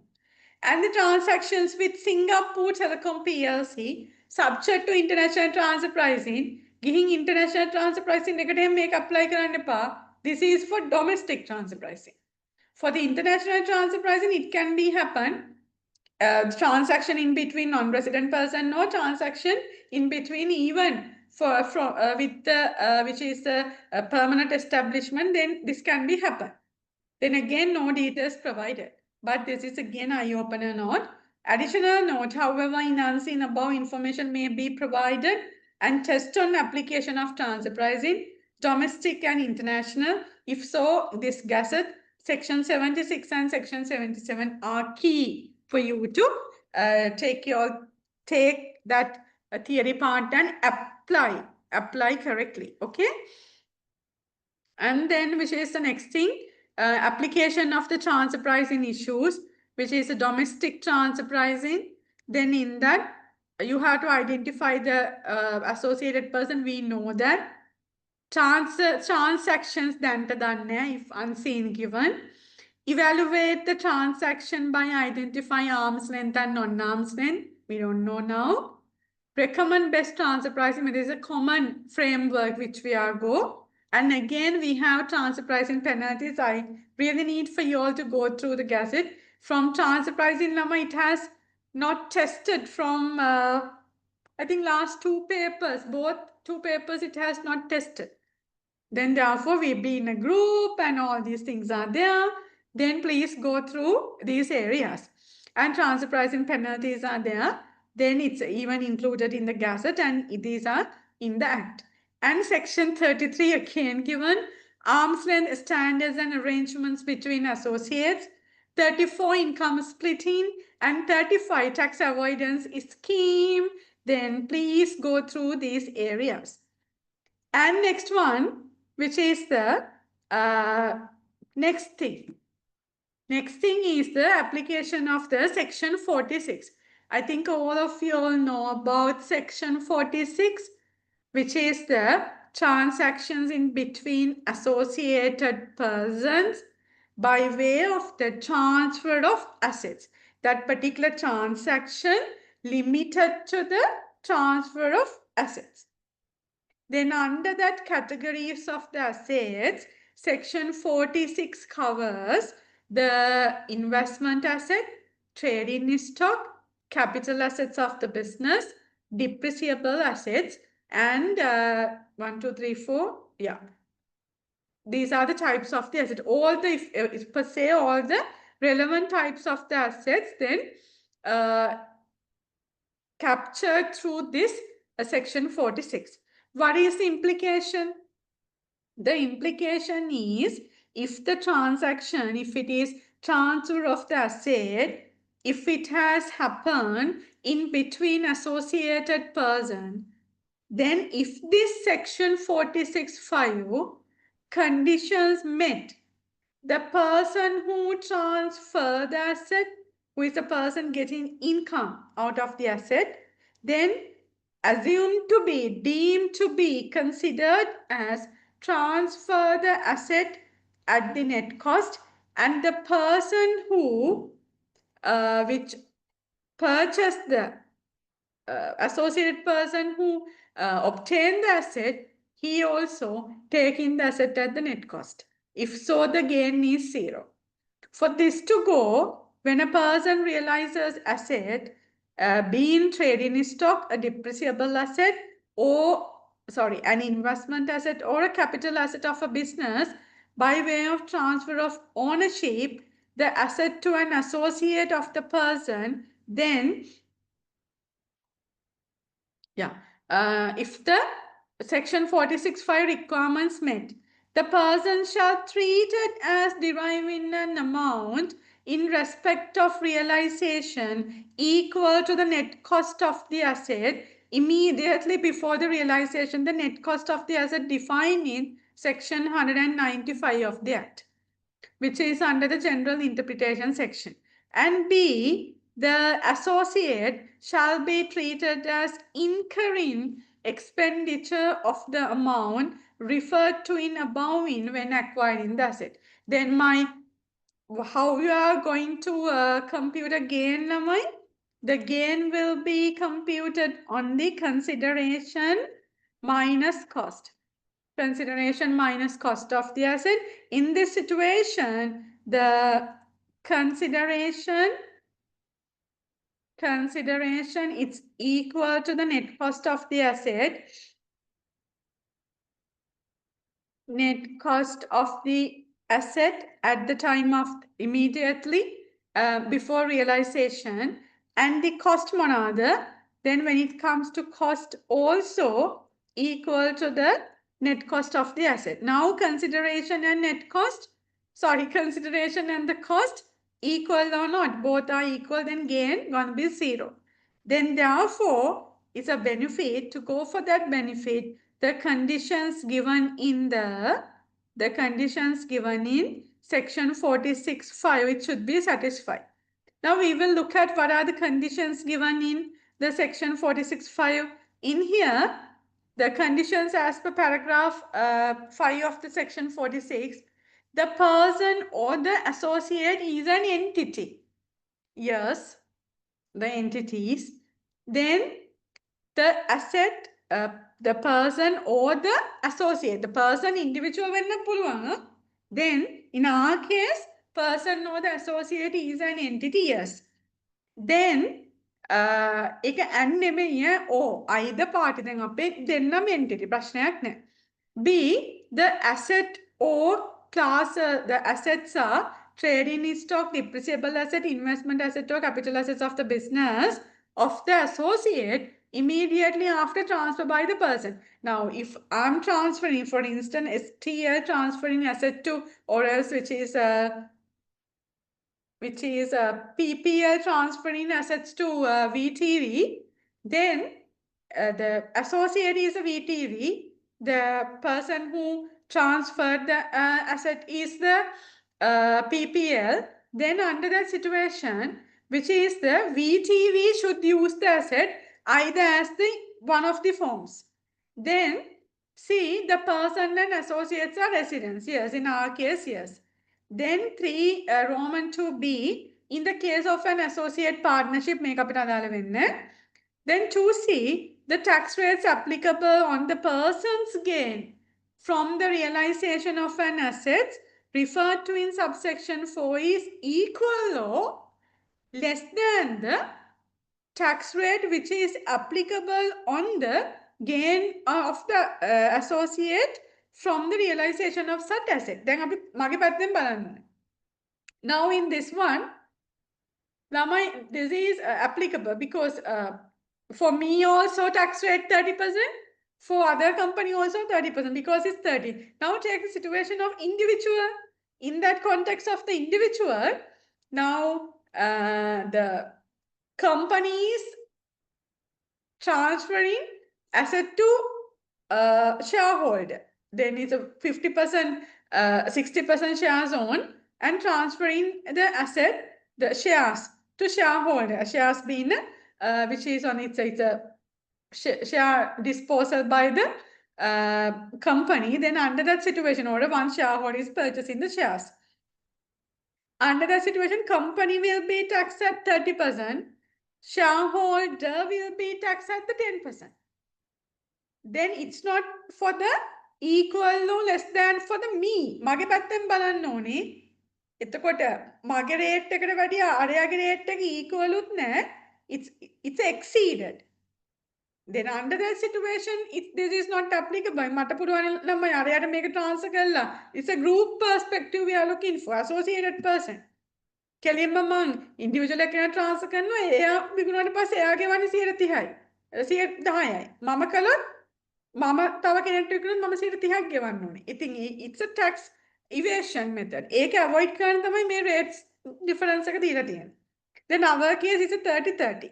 And there is a continuity of underlying ownership at least 50%, we don't know in our cases. Then if all these satisfied only, we can go for net cost minus net cost as a consideration and cost, then no gain position we can go. Then this is on the section 46 application and section 64 application changing of control. Very quickly, I'm not go through all these things. Very quickly, let me come to this one because if there is a change in of control, then first condition, underlying ownership of an entity changes by more than 50% compared with that ownership at any time during previous 3 years. You have to compare the share ownership with the previous 3 years. Then if it has changed in our year of assessment, then more than 50% acquire. Now for instance, I'm not apply to this one, but there is a company A and company B. Company B is in the educational sector and in company A is in IT sector. Then IT sector company has acquired the educational sector company for 70%. Then there is a change in of control happen. For almost from the date of the incorporation, this educational sector company, they have done the providing of educational services. Then the changing of control happen, and if it is so that educational company, if they have the business loss or this finance cost carried forward, they cannot claim if this kind of a thing happen, but they can claim that if they are going to continue the same business for at least for 2 years after the post acquisition.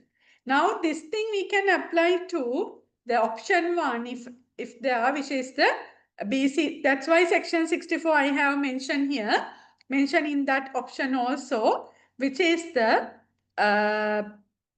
acquiring of the educational company. Then in that, based on the this one, based on the percentage of the acquisition, anyway they are going to continue in the education sector. Taking the may but claim because the STL, what's the STL initial requirement through the investment? It's a business expansion to the unrelated diversification. ඒකින්ද මේගොල්ලෝ මේක මේ telecommunication වලට convert කරන්නේ. Then it's obvious if even there is a section 64 applied, which is the which changing of the ownership more than 50%, but the no prohibition on claiming of these finance cost and the business losses, these things they can claim. Okay, you can read out this section. It's in the act. Again, from the main enactment to up to now, there were no changes for this one also. Then next, these are the all possible things in generally. Now I need to take directly 30 minutes and quickly complete this, the balance part. Now I need to look at what are the other perspectives. Other perspectives, and I need to directly come for the calculation. Then here, calculation can by taking the things from the pre-scene and elaboration, how allowable, disallowable things you need to designate it properly. Then here, application of the case law provisions, the lot of questions, lot of students question make a test karayda. Then when it comes to lecturers, any of the lecturers, then we are not the fortune tellers. Then therefore, for pretty sure, I don't know. Then that's why this everything is given. No clues given for the pre-scene, but anything can be happening unseen. Then, but for the previous exam and before that, and coming on, these case laws were tested. Then and therefore, test your bad performance are there. Then that's why I have included here application of case law provisions. What is that? Which I need to tell, it's a criminal offense for you to not to study at least a small part of the syllabus and go for the exam.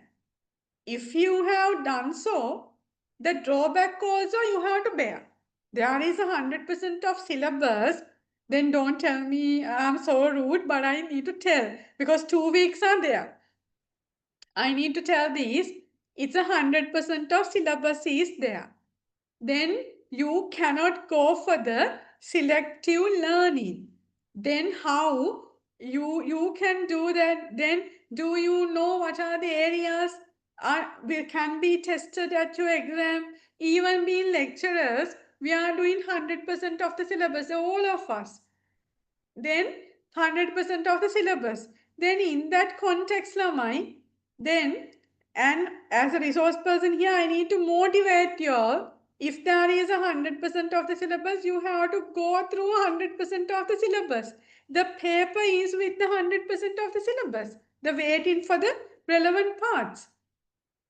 Then therefore, which is what I really need to tell, don't go for the selective learning. Then even we are not taking the risks of the selective teaching.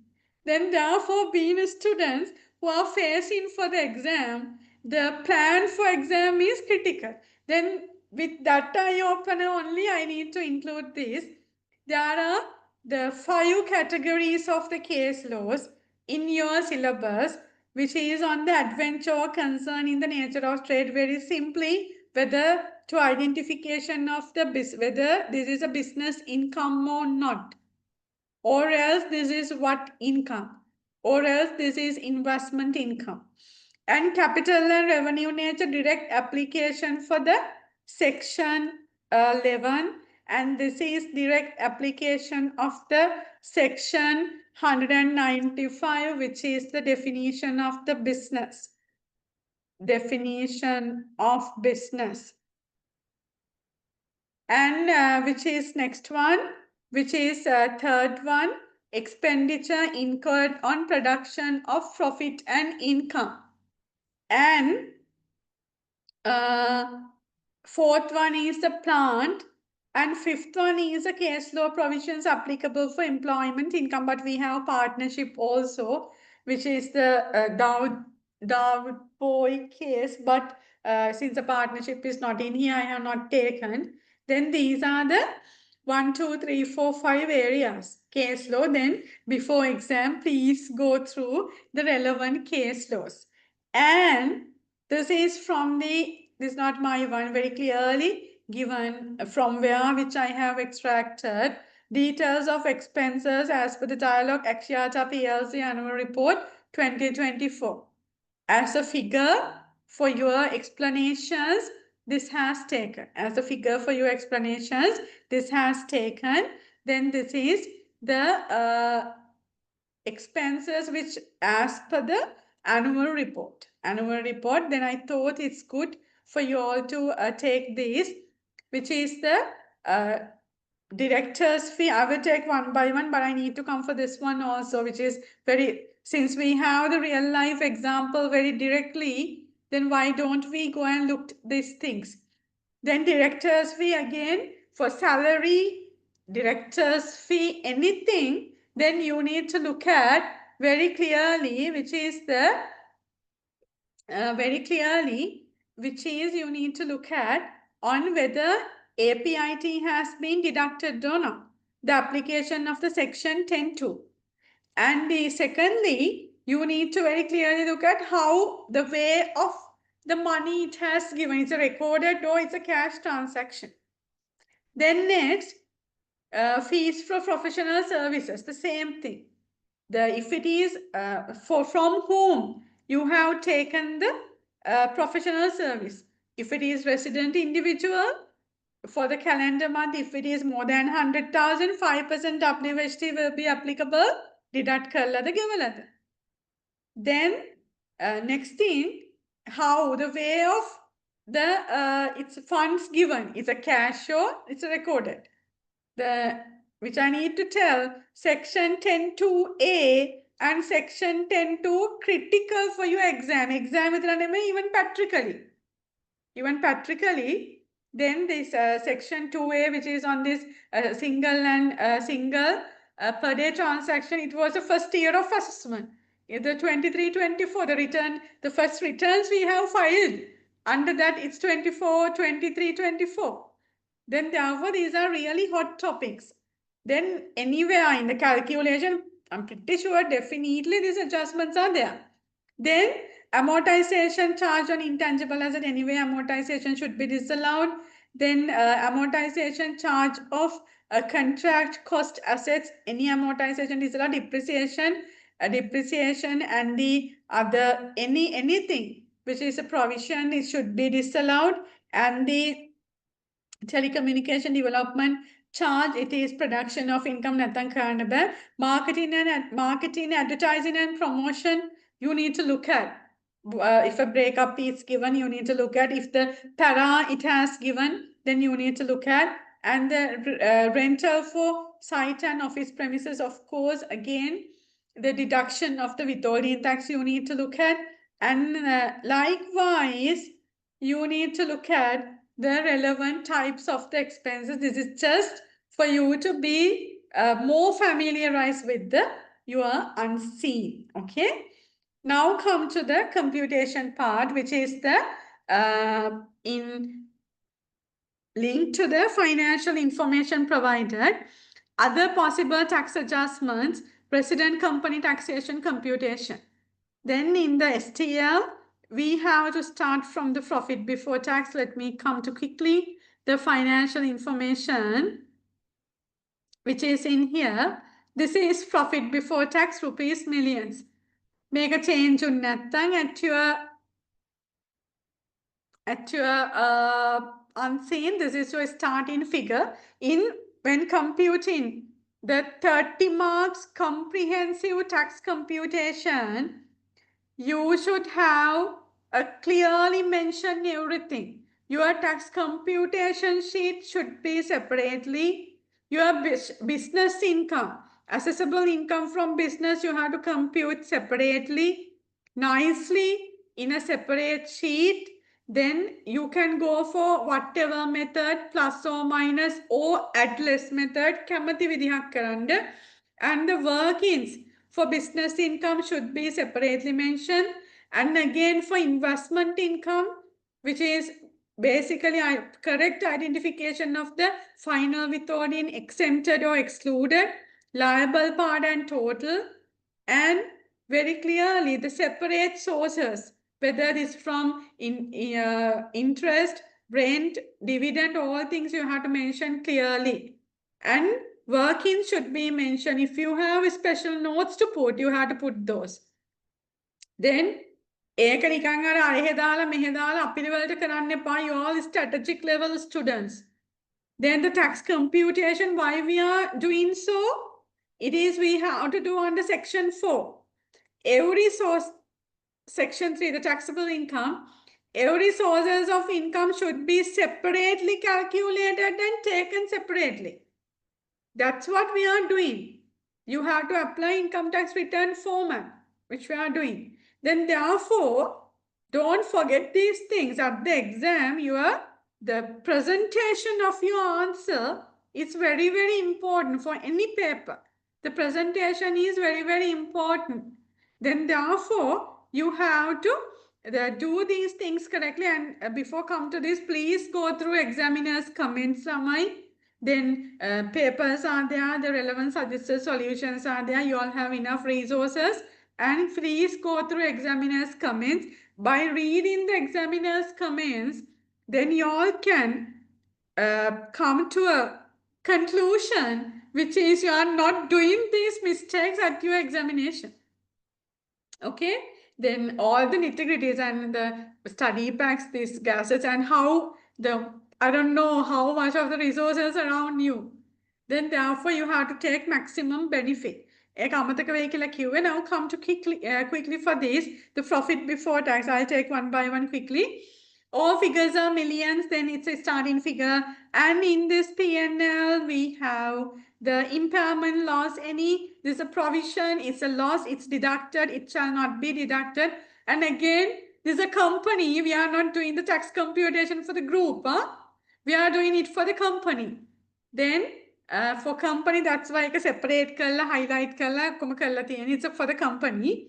Then impairment loss, it's a 485 million. It should be disallowed. When reading the unseen, do not forget section 10.2 and 10.2. මොකද මේක මට හැමතැනම කියන්න බැරි හින්දා this has particularly included මේ provision මේ sections දෙක නම් අමතක කරන්න එපා. Then please apply these things correctly. This is for a non-deduction of withholding taxes. This is for a cash transactions. Aggregate amount is a 500,000 or more. Then with reference to make a කරලා තිබ්බත් even the relevant WHT has deducted if it is done through cash. Then this is the most superseding provision.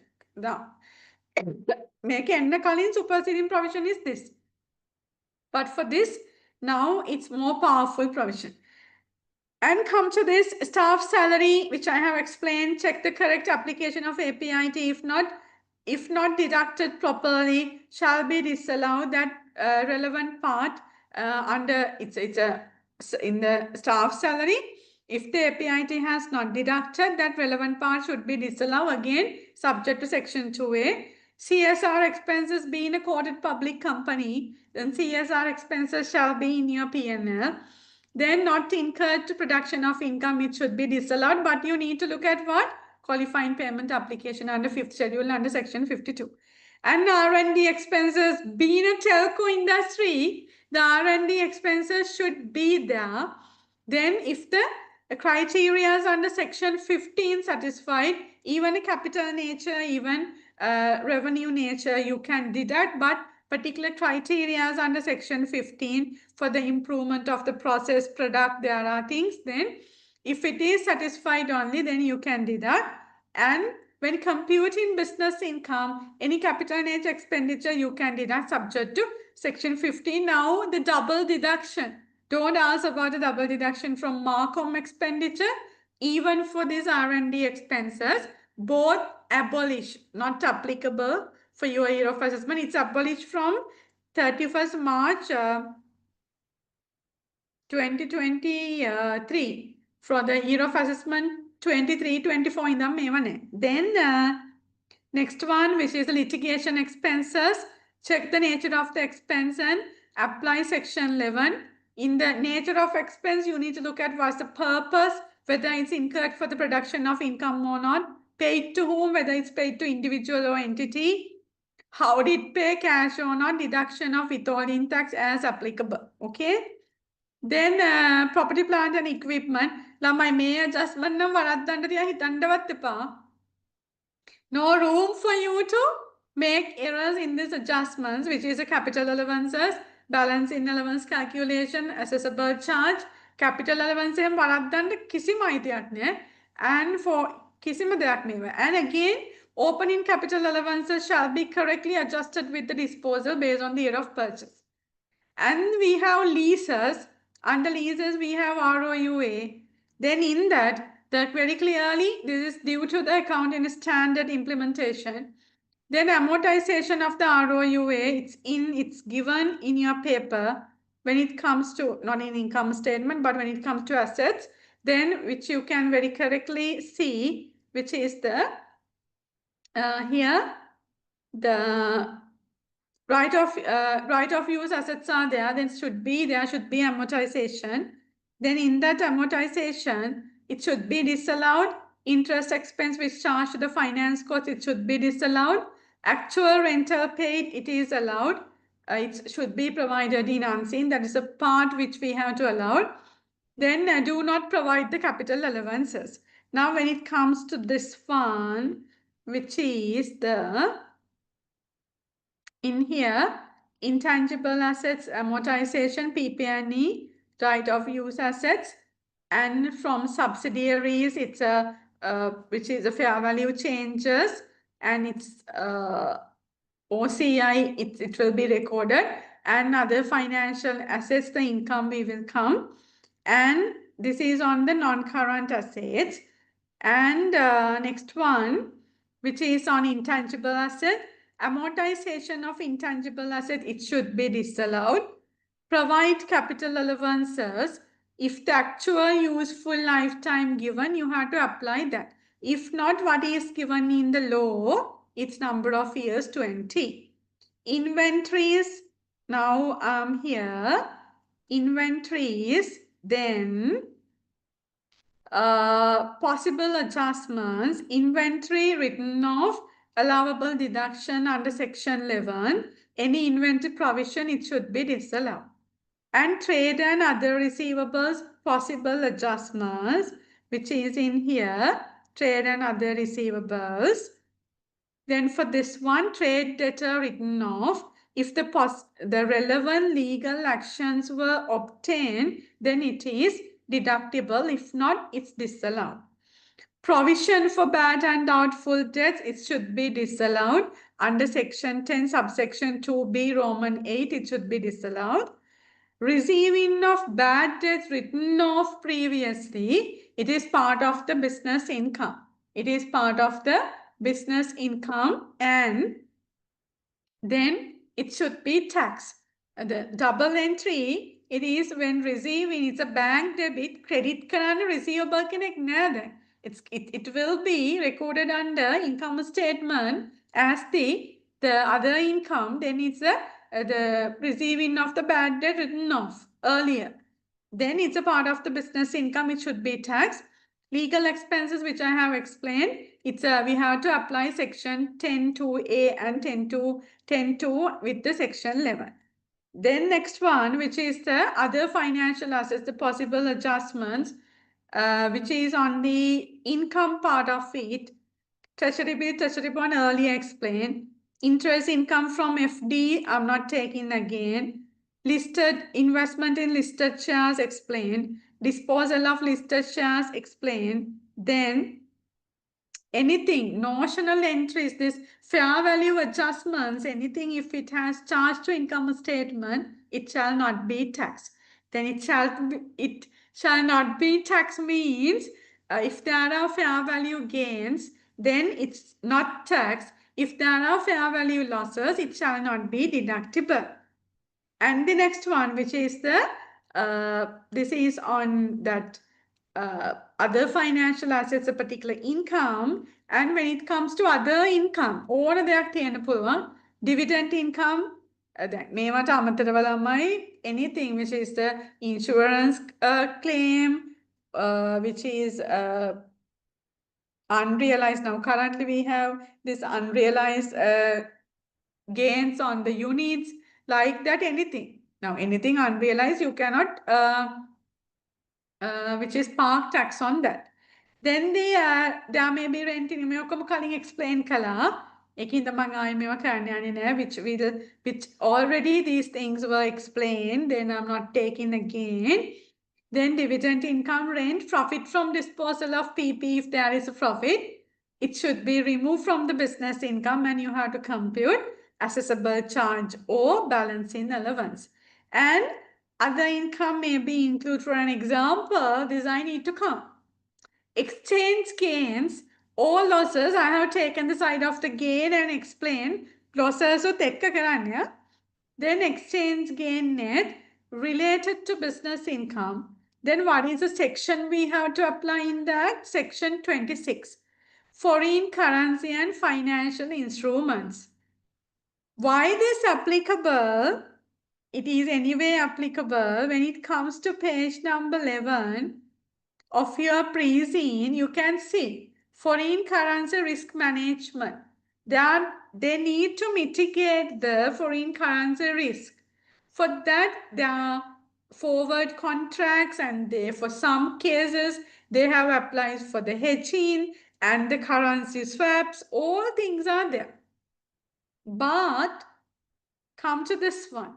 The financial management, a substantial amount of the purchases and liabilities of foreign operations are denominated in foreign currency. Now this one, they are talking about foreign operations. That's why again that exempted income category is applicable for you all, because in revenue, a particular breakup of the revenue, it's not given. Then, and demonstrated in the foreign currencies as opposed to the local currency of those operations.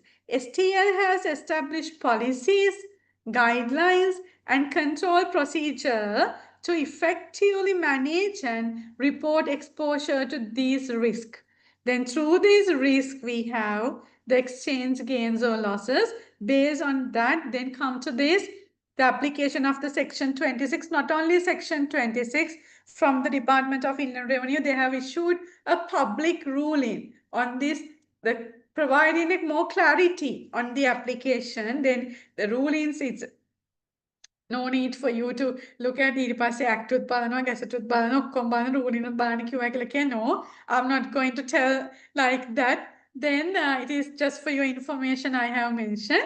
Then this is, if it is something, it's a realized gains. Now for a settlement of the foreign debtors, on that, and which is the settlement of the foreign creditors and fund received from the foreign debtors, then under that, it's a realized gains. Now we have realized gains, we have translation gains or losses due to the translation, gains and losses due to the transactions. Then realized gains on transaction, realized losses on transaction, realized gains taxable, realized losses deductible. Unrealized gains, not part of the business income, it's not taxable, and unrealized losses shall not be deductible. This is directly compatible with Section 26 of the Inland Revenue Act. And the expenses in the question, when it comes to expenses, in the income statement, you have the direct cost, admin, selling and distribution, impairment we have taken, other income we have discussed, finance income we have discussed, finance cost a little bit we have discussed, and net exchange gain, because it has given in the gain side, then it has taken. You have to evaluate this like we have done, and that's all. Now for that one, which is the expenses, direct administration, selling and distribution, and other expenses is not here. Then other income is there, but I didn't see the other expense. Then accounting, profit loss on disposal, explain, depreciation, doubtful debt, employment benefits, which it should be if there is a non-cash benefits, the fair value of the benefit should be taken into consideration. If it is not the application of the section 197 and that part which had not considered for tax, then it will be as a domestic expenditure, should be disallowed. And written off amounts of related party, this has explained the reason, which is with the group structure, then disallowable. However, in pre-scene, no information provided. Now, this is hypothetically taken. And next one, which is the impairment of trade debtor, fair value explained, finance cost. Always it should be limited to, first you have to look at the test of the section 12, whether it has incurred for the production of income or business or investment. Then after that, whether this is a borrowing it has utilized to acquire an asset used for the production of income. Okay. After that, the section 18 application, in the next slide, I will come to that. Then, which is the section 14 application, lamai don't make the silly adjustments. But these are very possible. Possible definite adjustments. Then you have to, you have to look at what is the date of the purchase of the asset. What is the category of the asset? Is that asset is the class 4 asset category, or else other than class 4 asset category? What is a class 4 asset category? It is a building structure in the building structures in a permanent nature. Other than that, we have class 1, class 2, class 3 and class 4, 5, and there is 6. Then accordingly, you need to look at what the year of purchase. You need to look at what's the previous year's tax written down value. If the previous year tax written down value is there, you have to apply based on the class of the asset 20% or 5%. For that, you have to compare with the actual improvement expenditure and you need to take the disallowable part. That disallowable part in next year, so in this year end, it will be added to my depreciation basis. If I don't have the which is the previous year's tax written down value, for that, through the amended Act number 45 of 2022, the answer is given. What's the solution? You can take, if the written down value is 0, then that fine, which is the improvement expenditure incurred, it's for the class 4 asset category, there's a 12 years given for the equal apportionment, and for the other than class 4, 3 years given for the equal apportionment. Then these things you have to remember. එතකොට equal apportionment එක ගත්තොත් from the equal apportionment was a component relevant for this our year of assessment only allowed the balance part disallowed. And next year you can then like that you have to do. Then that is on the improvement and repair ගන්න with the amended act number which is 45 of 2022. This repair part is excluded from the improvement. sorry, the repair part excluded from the section 14 with the definition of the improvement. Okay. Then marketing and communication expenses, it's section 15A you had to apply, but the additional double deduction is not there. Gratuity provision, all of you all know it should be disallowed, and payment of gratuity, it is an allowable deduction. Now come to this one, which is the finance cost adjustment under section 12 and 18. Then accordingly, the maximum borrowing limit as per the financial statements for the year ended 31st December 2024. Lamai, this is not a change in of the year of assessment. Then being a company which is their financial period is starting from 1st Jan to ending with 31st December. Then their year of assessment is a 24-25. Please understand correctly. This is not under section 20 of the Act. Like that, this is not the changing of the year of assessment. Maybe due to the transactions or reporting period of the parent, foreign parent, then they have requested and they have changed this. Make a change in of year of assessment, no way. This is the application of the different financial year, but in the year of assessment is a normal year of assessment. They have to do everything. Then in here, stated capital plus reserves into 4 times. We have to look into. Then other than revaluation reserve. Now when it comes to our scenario, you can see in this, which is we have stated capital plus reserves. Obviously, I think reserves not included revaluation reserve. Then 41,569 million. This into 4 times. This is the maximum borrowing limit. And I have borrowing secured and unsecured in long, which is a non-current liability and the current liabilities. Then basically on these two total, it's my actual amount. This how it has taken.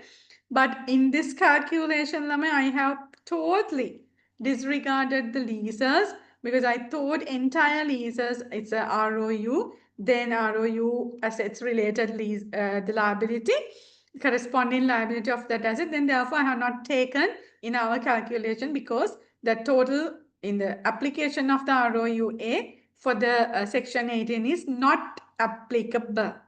Then here, non-current liabilities, which is interest-bearing borrowings, and current liabilities, interest-bearing borrowing, secured or unsecured is a total, and this is that amount. Then, according to the preceding information, if section 12 satisfied interest cost other than interest cost on ROUA liability, the cost on corresponding liability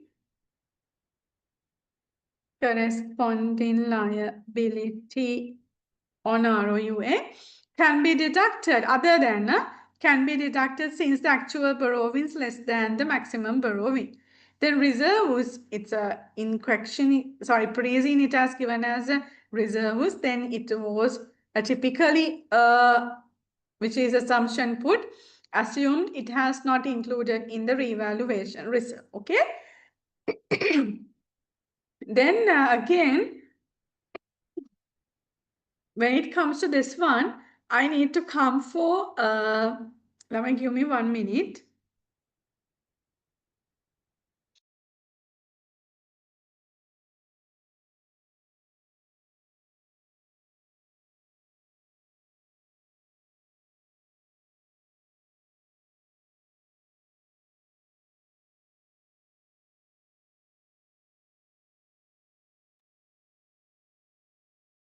Okay, now when it comes to this pre-seen information, you can see there is a financial strategy in page number 10.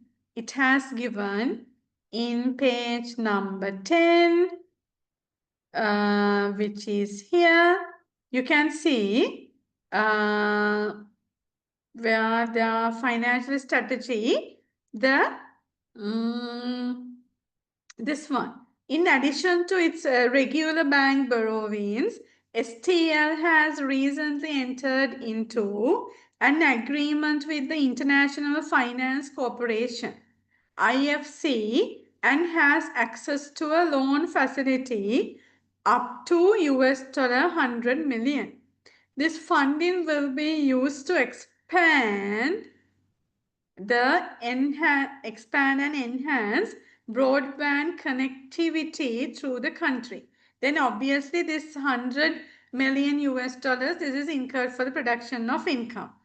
Then it has obtained from the non-resident person. This is the International Finance Corporation. This is a World Bank arm. Then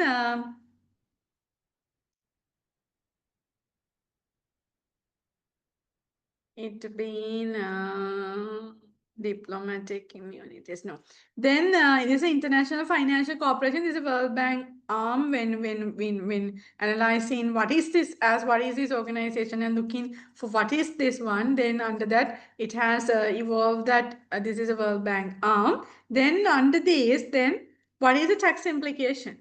Come to these, as per information provided, the loan has obtained from a non-resident person. Accordingly, now I'm looking for a non-resident person. Then non-resident person has given a loan to resident person in Sri Lanka. Then under that situation, that loan interest which we have to pay to that non-resident person, it is exempted from tax in Sri Lanka to that non-resident person. This is exemption. Then accordingly, following interest exemption will be applicable for IFC as per the third schedule para I Roman 2. Then this para I Roman 2.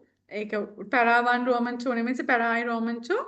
The interest accruing to or derived by any person outside Sri Lanka or any loan granted to any person in Sri Lanka or to government in Sri Lanka by such person, that interest is exempted. That interest is exempted. Then this is on that part which is very purely applicable with the preceding information.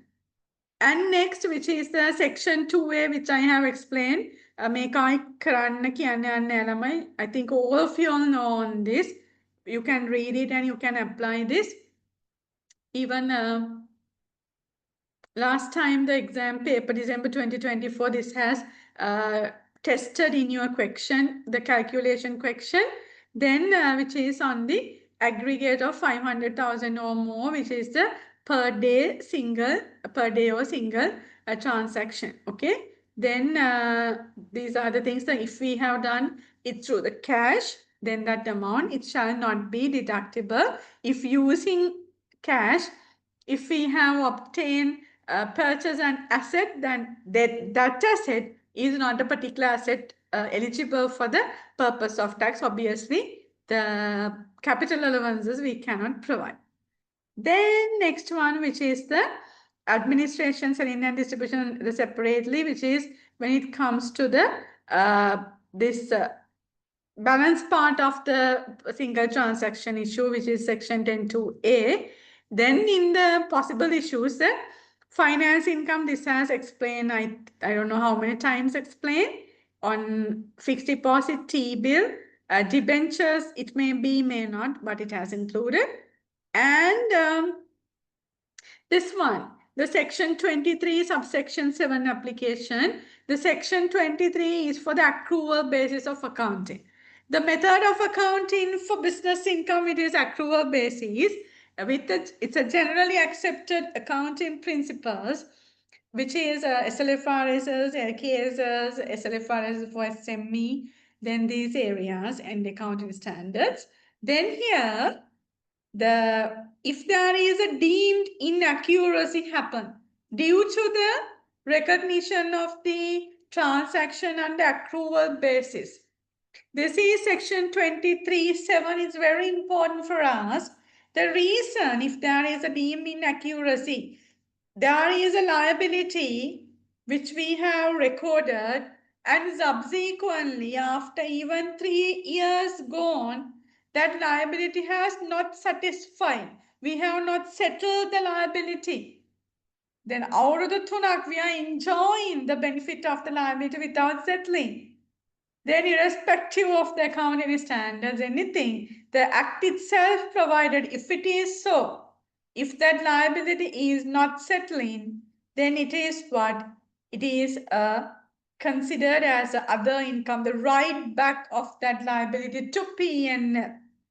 Earlier it was in the P&L as expenditure.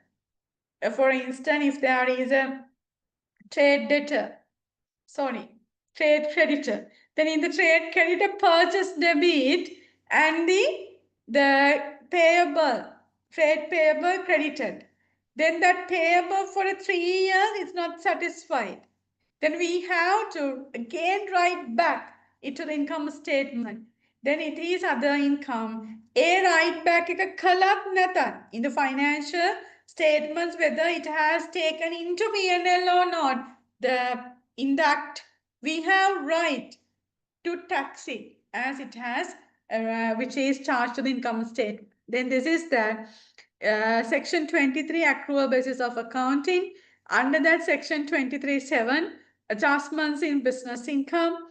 Then under that an inaccuracy is deemed to be occur when a person is calculating for a payment of a particular quantity that the person is obliged to make, and B, subsequently that obligation is not satisfied by the person, being made by the person within 3 years of the obligation arising. Then අවුරුදු 3යි නම්, for instance 24, 25, 23, 24, 22, 23. The obligation arose in 22, 23, and now we are in 24, 25. Even at that context, obligation has not settled, then you have to tax it. That's a simple adjustment. That's what a simple adjustment it has mentioned here. Then, luckily, lastly, the tax perspectives. In generally, statutory provisions, which case so I have mentioned separately, statutory provisions relevant to VAT and the Inland Revenue Act, please go through. Somewhere in your paper, these are there. The assessment, payment of tax, return, fining, penalties, time bar, and appeal. Okay, then these are the all areas which I need to cover. I know it's so bored, it's 10:40.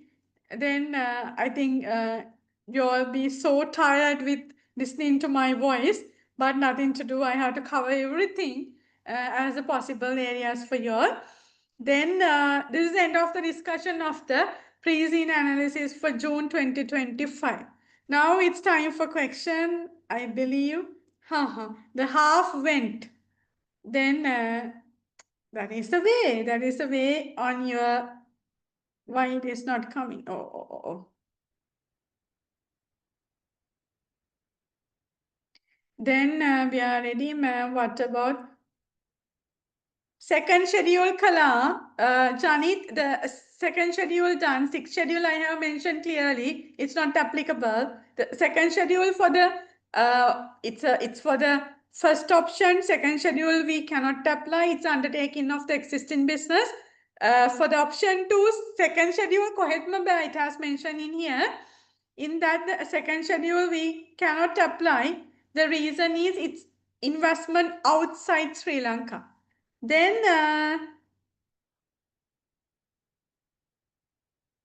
yeah, then it's a Singapore companies. Then that's why in the current structure as given here, the current structure, what is given in the pre-scene as it is, it has taken.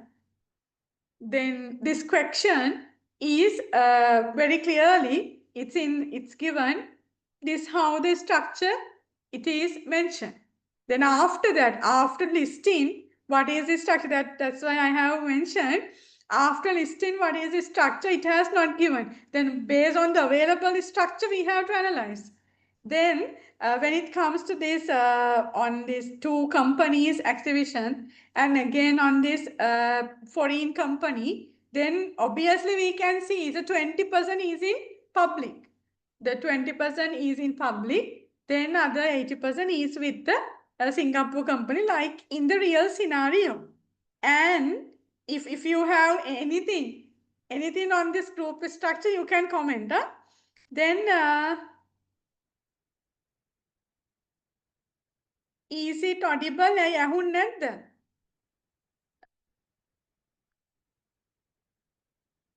මං හිතන්නේ මේක ඇහිලා තියෙනවා නැත්තම් මෙච්චර වෙලා මට මතන ඉන්න වෙන්නේ නැහැ.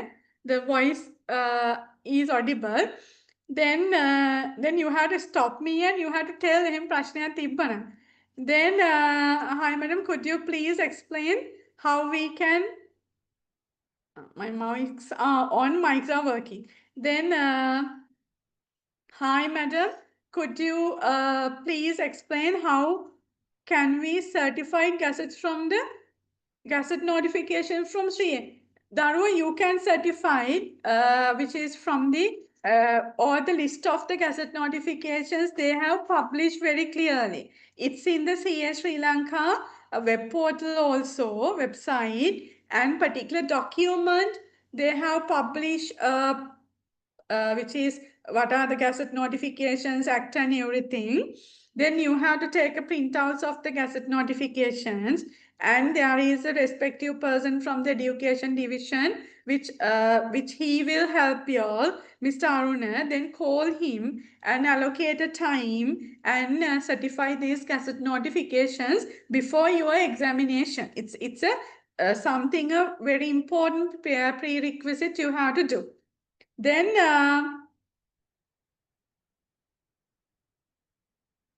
why was it mentioned that SSCL is not a direct tax? Please explain the remittance.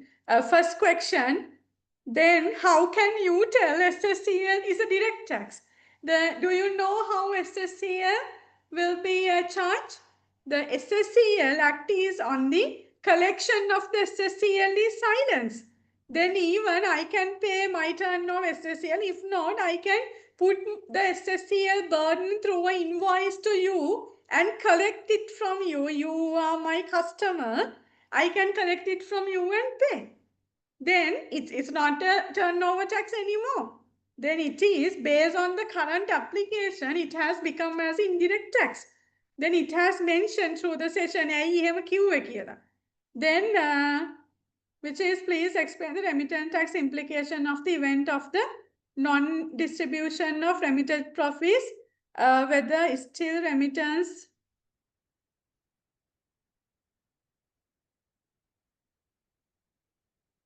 let me take this here.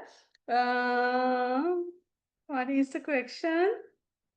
Explain, please explain remittance tax application in the event.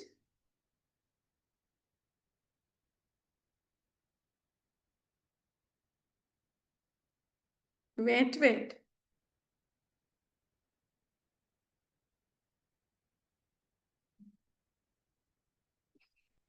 Here, please explain remittance tax application in the event of non-distribution of remitted profits, whether still remittance tax implication, no, on the non-distribution of remitted profit, then you're asking on that zero application if they have invested. No, you are not asking on that. You're asking if it is non-distribution. අපි remit කලේ නැතත් remittance tax ගෙවන්න ඕනි කියලාද? I think that is the thing you are asking. Lamai, please understand, we are remitting the profit what we have earned here. This is not relevant to the pre-scene.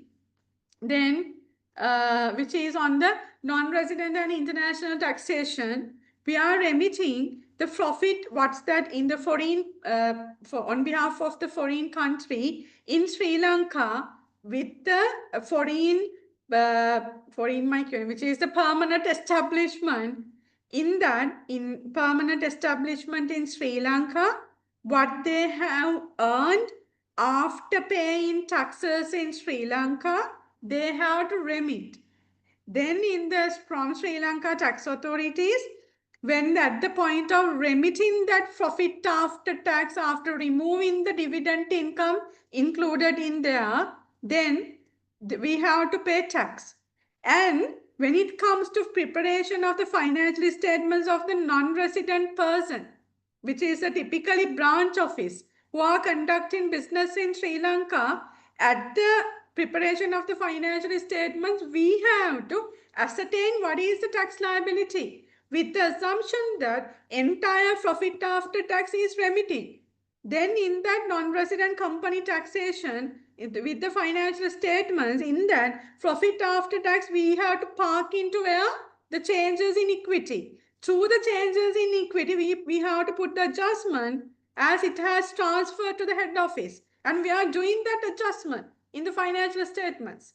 And then we need to take, I don't know how you all do this adjustment in Patrickle if you are in the tax field, but very correctly we are doing, even it has remitted or not, the taking clearance, everything is we are doing at the point of the remittance, but in the financial statements, it shall be a part to the changes in equity. From the changes in equity, the profit remitted to the particular country, and within brackets we have to take it, and that amount in the tax computation we are taking and we are applying 14%, and my tax liability is with the current tax expense in local, current tax expense, the remittent tax and the deferred tax.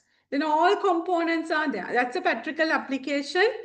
I think you have asked about that one, then explain it. That's why even in your question, sometimes it has given in the question 1, which is the this non-resident company is which is a transfer entire profit to that country.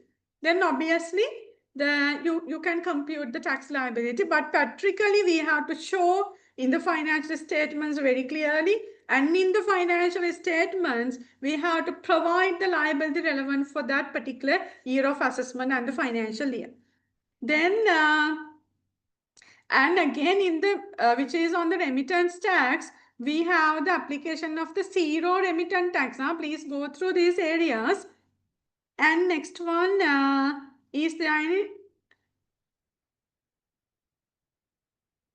That is for the Shehan's question. Then are there any repair expenses allow on rent income? කවුරු ගැනද අහන්නේ? Individual company.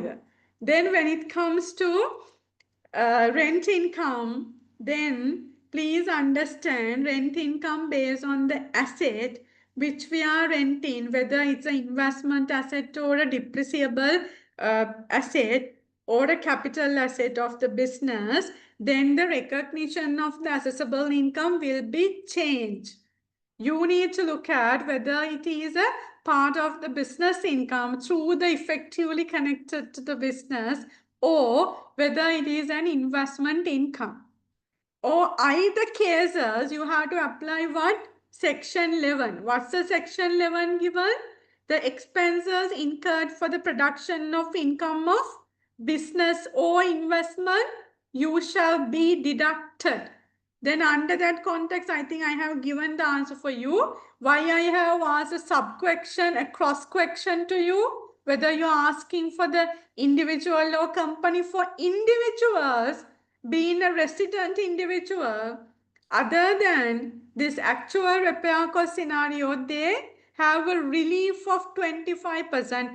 Either actual repair cost as expenditure when computing net rent, or else when coming to the assessable income, the 25% from the assessable rent, either option you can take as a benefited option to taxpayer. දෙකම ගන්න බෑ, එකයි ගන්න පුළුවන්. Not both, it's only one you can take. And for the deduction one, it's deduction from the rent, and you have to compute assessable rent, and that should be taken to tax computation. And the 25% repair allowance, whether there is actually repair expenditure incurred or not, you can take the benefit, but it is a relief. Reliefs are deduction of where? Deduction from assessable income. Okay, then that is on the Chamath question. Then in Hasini, Will the recording and the presentation be shared with the student after the session? පටන් ගනින් ඔයාලම කොහෙද හිටියේ කියලා තමයි මට අහන්න වෙන්නේ. මේ question එක අහයි කියලා තමයි කිව්වේ දෙනවා දරුවෝ ඔක්කොම දෙනවා. It will be shared. Then ශහාන්ගේ තව continue වෙනවද questions? එක දෙක මේක තුන. In the case of if there is a head office expense, should we limit the deduction of 10% of the assessable income and disallow the balance? However, IRD view is such that based on section 79 direct interpretation, where head office expense is above 10% threshold, no deduction shall be allowed, meaning total head office expense shall be disallowed. How should we treat? You have to go and do the last paper, December 2024 paper. Please do that. The actual way, it is the head office expense actually incurred via disallowing. And please note, under section 79, it is a deduction from the business income. And method how to deduct it from the business income, it has given, it's from the 10% of the assessable income. Then if you have to take it from the 10% of the assessable income, the amount, and you need to deduct it from when computing the assessable income from business. Then this is which is actual head office expenditure. You need to disallow first, then your business income is with the disallowed head office expense, and as the act it has given is a 10% of the assessable income, then you have to take that. The thing is, there is an issue in the Sinhala Act interpretation and the English Act interpretation. It will sometimes the interpretation it is different. Then therefore there are views, but as a practitioners who are applying these things, we are doing what we have mentioned and no issues up to now. Then it is accepted. Then this is how it's going. And in there can be views. Then that's why there are persons who are applying the law and the persons who are administration the law. Then if there are which is the gaps, then if this is a question of law, then we need to take the help of the judges. Then under that situation, it's coming which is judicial proceedings. Then whatever the things we had to go, but this one, there are some views, but the application we are applying correctly under the provisions of the Inland Revenue Act, which is in the English, it's very clearly mentioned. We are going for that one. Okay. Then thank you for raising this question, Shehan. Then the next one, are we getting the recording? Yes, you are getting. And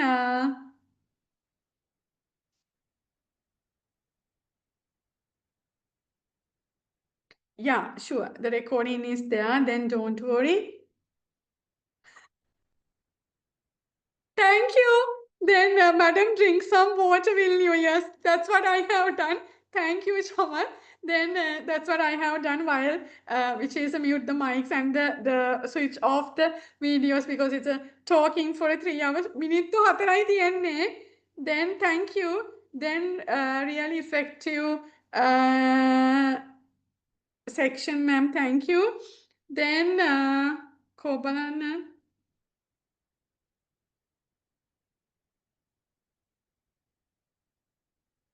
Moka? Financial year 21st January 2024. 31st is Schedule 6. Which Schedule 6? Are you asking about the Schedule 6 on the temporary concessions? Daru ek abolish 31st March 2023. Visit Tuna Visihatani Dhamma Visit Tuna Visihatani apply unada. The 23-24, it is 18, 19, 19, 20, 20, 21, 22, 23, 23, 20, 20, 18, 19, 19, 20, 2021, 21, 22, 21, 22, 23, 23, 24. 23, 24 is the last year. ඔයාගේ අවුරුද්දට ඒක එන්නේ නැහැ. This is the we have to apply the sixth schedule or second schedule for your business decision. They are going to take the decision now, even not in the 24, 25. And your question, I'm not totally agreed. This is the financial year. Is there any clue they have given? It has changed the year of assessment, nanny. Then please look at any banks and financial institutions. Then they are financial year starting from 1st January to ending with the 31st December. ඒගොල්ලෝ ගිහිල්ලා වෙන year of assessment එකක return එකක් file කරනවද? No. The everyone, even 31st March companies, even 31st December companies, what is their year of assessment? It is the starting from 1st April to ending with 31st March. Then they have to file the return on before 30th November. All the year of assessment, there are no changes. This is not a changing of the year of assessment. ඒක in the financial period එක කඩන්න එපා. Then how can we get this PPT? Make a share කරනවා. You all can receive this. And yeah, presentation will be shared. Can we bring the printed trees in with short notes? No, I don't think so. No, Daru. It's not an open book referential material. This is not an open book referential material. Make a then exam. At the examination, this will be provided to you. It's only 1 minute. Make it wait then. Then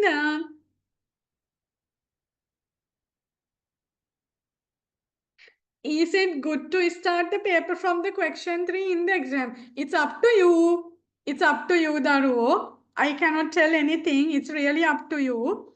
Then if you're comfortable to start with question 3 part A, please start. But please note that it's only 30 marks. 30 marks into 1.8 minutes, 54 minutes.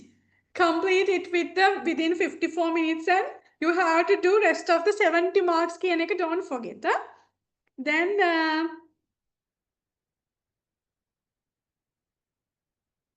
next one. Can you explain section 10.2a? Yeah, in section 10.2a, because it is applicable for the single or per day transactions. If the transaction value is aggregate transaction value, if it is rupees 500,000 or more, then if it done through the cash, then that particular expenditure. Now think about you have made the payment to the suppliers.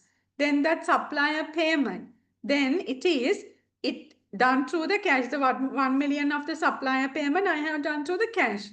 Then it is not an allowable deduction. Because cash where it has received, it may be from the managing director's wallets. Then how he has received, then undisclosed income can be come into effect due to this particular cash transactions. Therefore, anything the limit given 500,000 වෙනකම් පුළුවන්, but 499,999 වෙනකම් පුළුවන්, but in 500,000 to above, it shall not be deductible. Even now I have purchased air conditioner to fix my office. It's 650,000. I have paid through cash. Then which is unrecorded. We cannot consider that asset as the asset which eligible for the capital allowances. Then mode of payments it has given. We can do online transfers. We can do credit, debit cards, a bank draft, a bank transfer, whatever the recorded methods you all can take. But this provision, it will not be applicable for the transactions which we are doing with the government. Now think about I have to pay a 2 million tax for the IRD, then I can make the payment through the cash. Then this is the very simple application. I have mentioned because I don't have much time to go through the theory, but go to the pre-scene, that provision it has mentioned. Huh? Then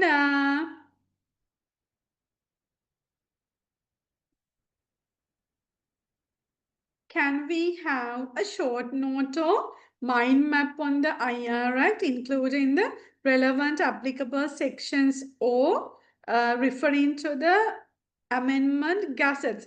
Very clearly in your paper, first page, it has very clearly given what should you do and do මොනවද කියලා තියෙනවා. Then it's not to do, you have to determine. Now, in the provisions of the Inland Revenue Act, now per se, if it is section 10.2a, you can put a summary note on section 10.2a, Daru.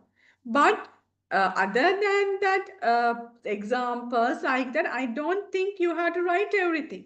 And in the particular provision section, the relevant short note you can put. A section එකට අදාළ දේ ලියන්න පුළුවන්.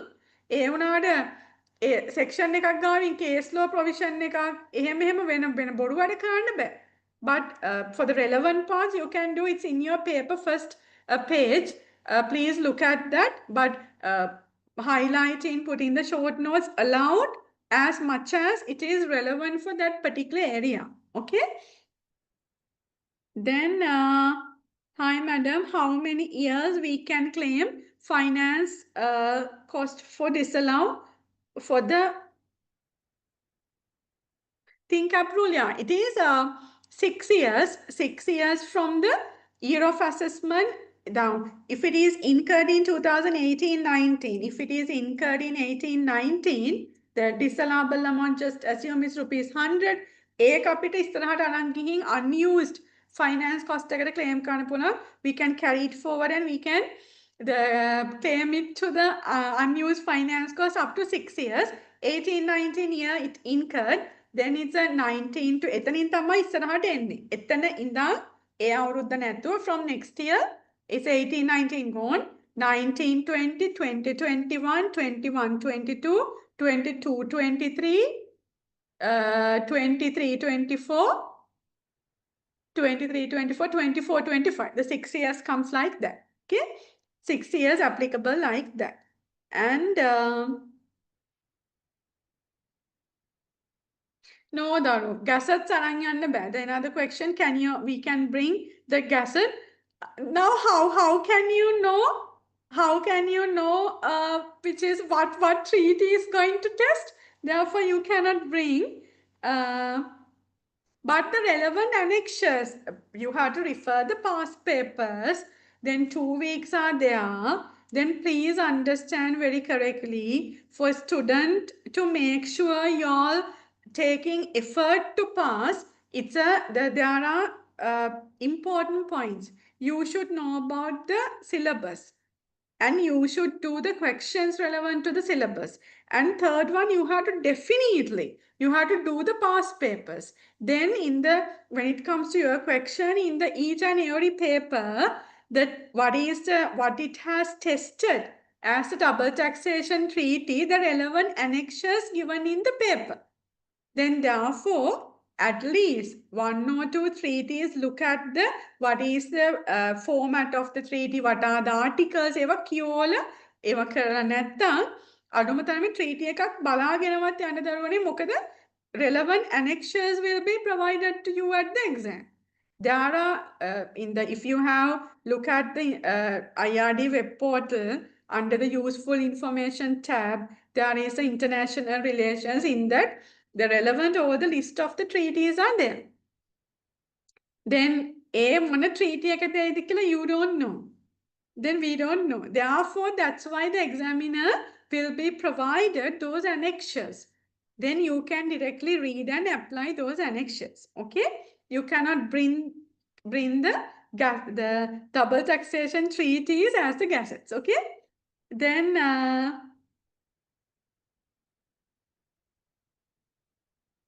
what is the relief tax-free? This is asked for the individuals. What are the relief? It is the tax-free allowance for 24-25, 1.2 million. What are the layers of the tax rates? it's on up to 2.5 million. It's going after. Now you have total assessable income. Then that total assessable income, you have to deduct the relief. For individual tax, we have 1.2 million, the tax-free allowance. We have solar relief up to 600,000. And we have repair allowance 25% if there is a rent. Then after that, deducting qualifying payments if relevant, you all come into taxable income. In that taxable income, you have to apply on first 500,000 6%, next 500,000 12, next one 18, next one 24, and next one 30. Up to 2.5 million, then it's a slabs. Then on balance 36%. Meanwhile, if there is a gain from realization of investment asset subject to exemptions, it will be applicable at the rate of 10% flat rate. Okay. Then individual tax, and there are many important points to mention. එහෙම වුණොත් ළමයි අද මේක අපිට නවත්තන්න වෙන්නේ නැහැ. Then I think I have given the answers for your question. Then I think this Janit's question I have explained. And telecommunication tax rate 15 and education excluded. It is correct according to domestic tax law. Telecommunication, no.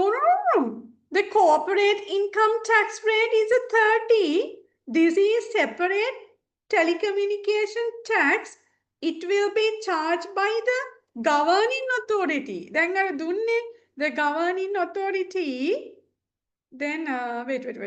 Let me minimize this. Then this is the governing authority in a telco.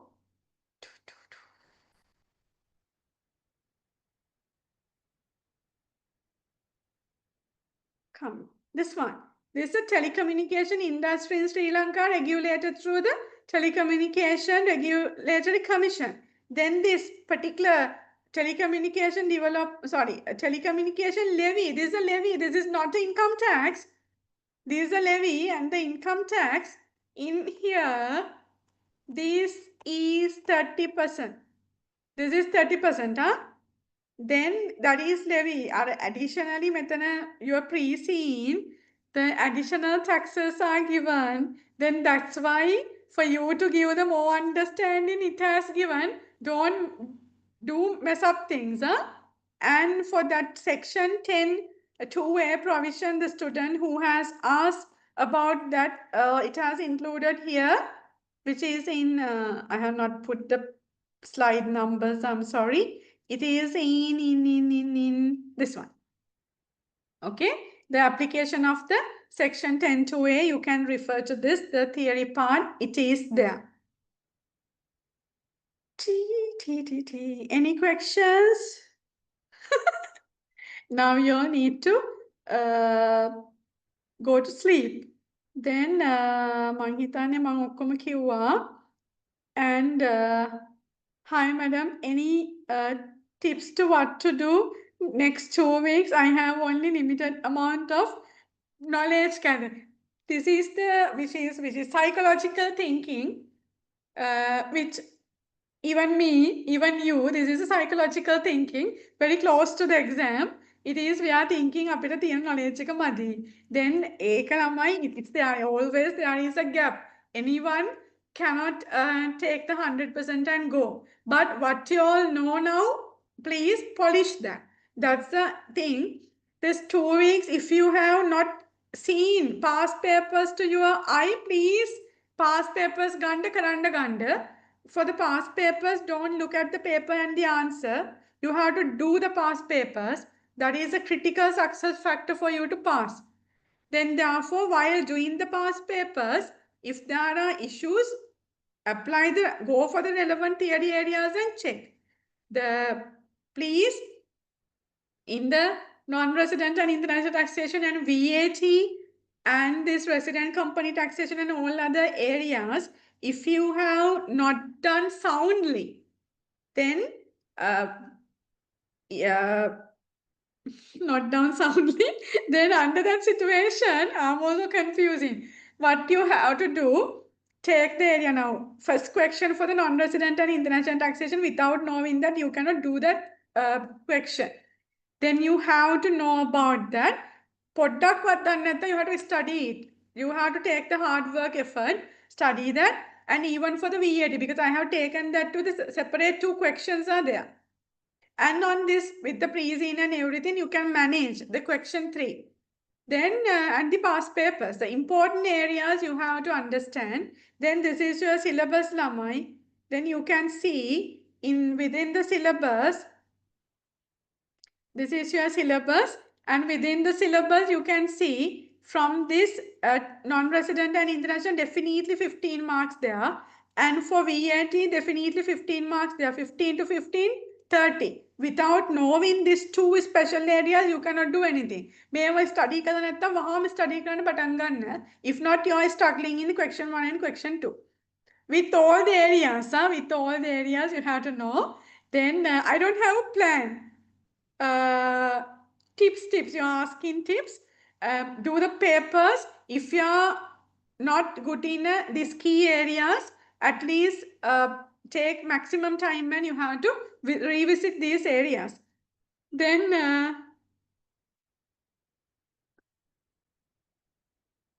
yeah. Then I think luckily I don't have any questions. Then which I can stop the session. Then which is before stopping the session, which I really need to give. මම මේක මේ පැත්තෙන් දාගෙන ඉන්න.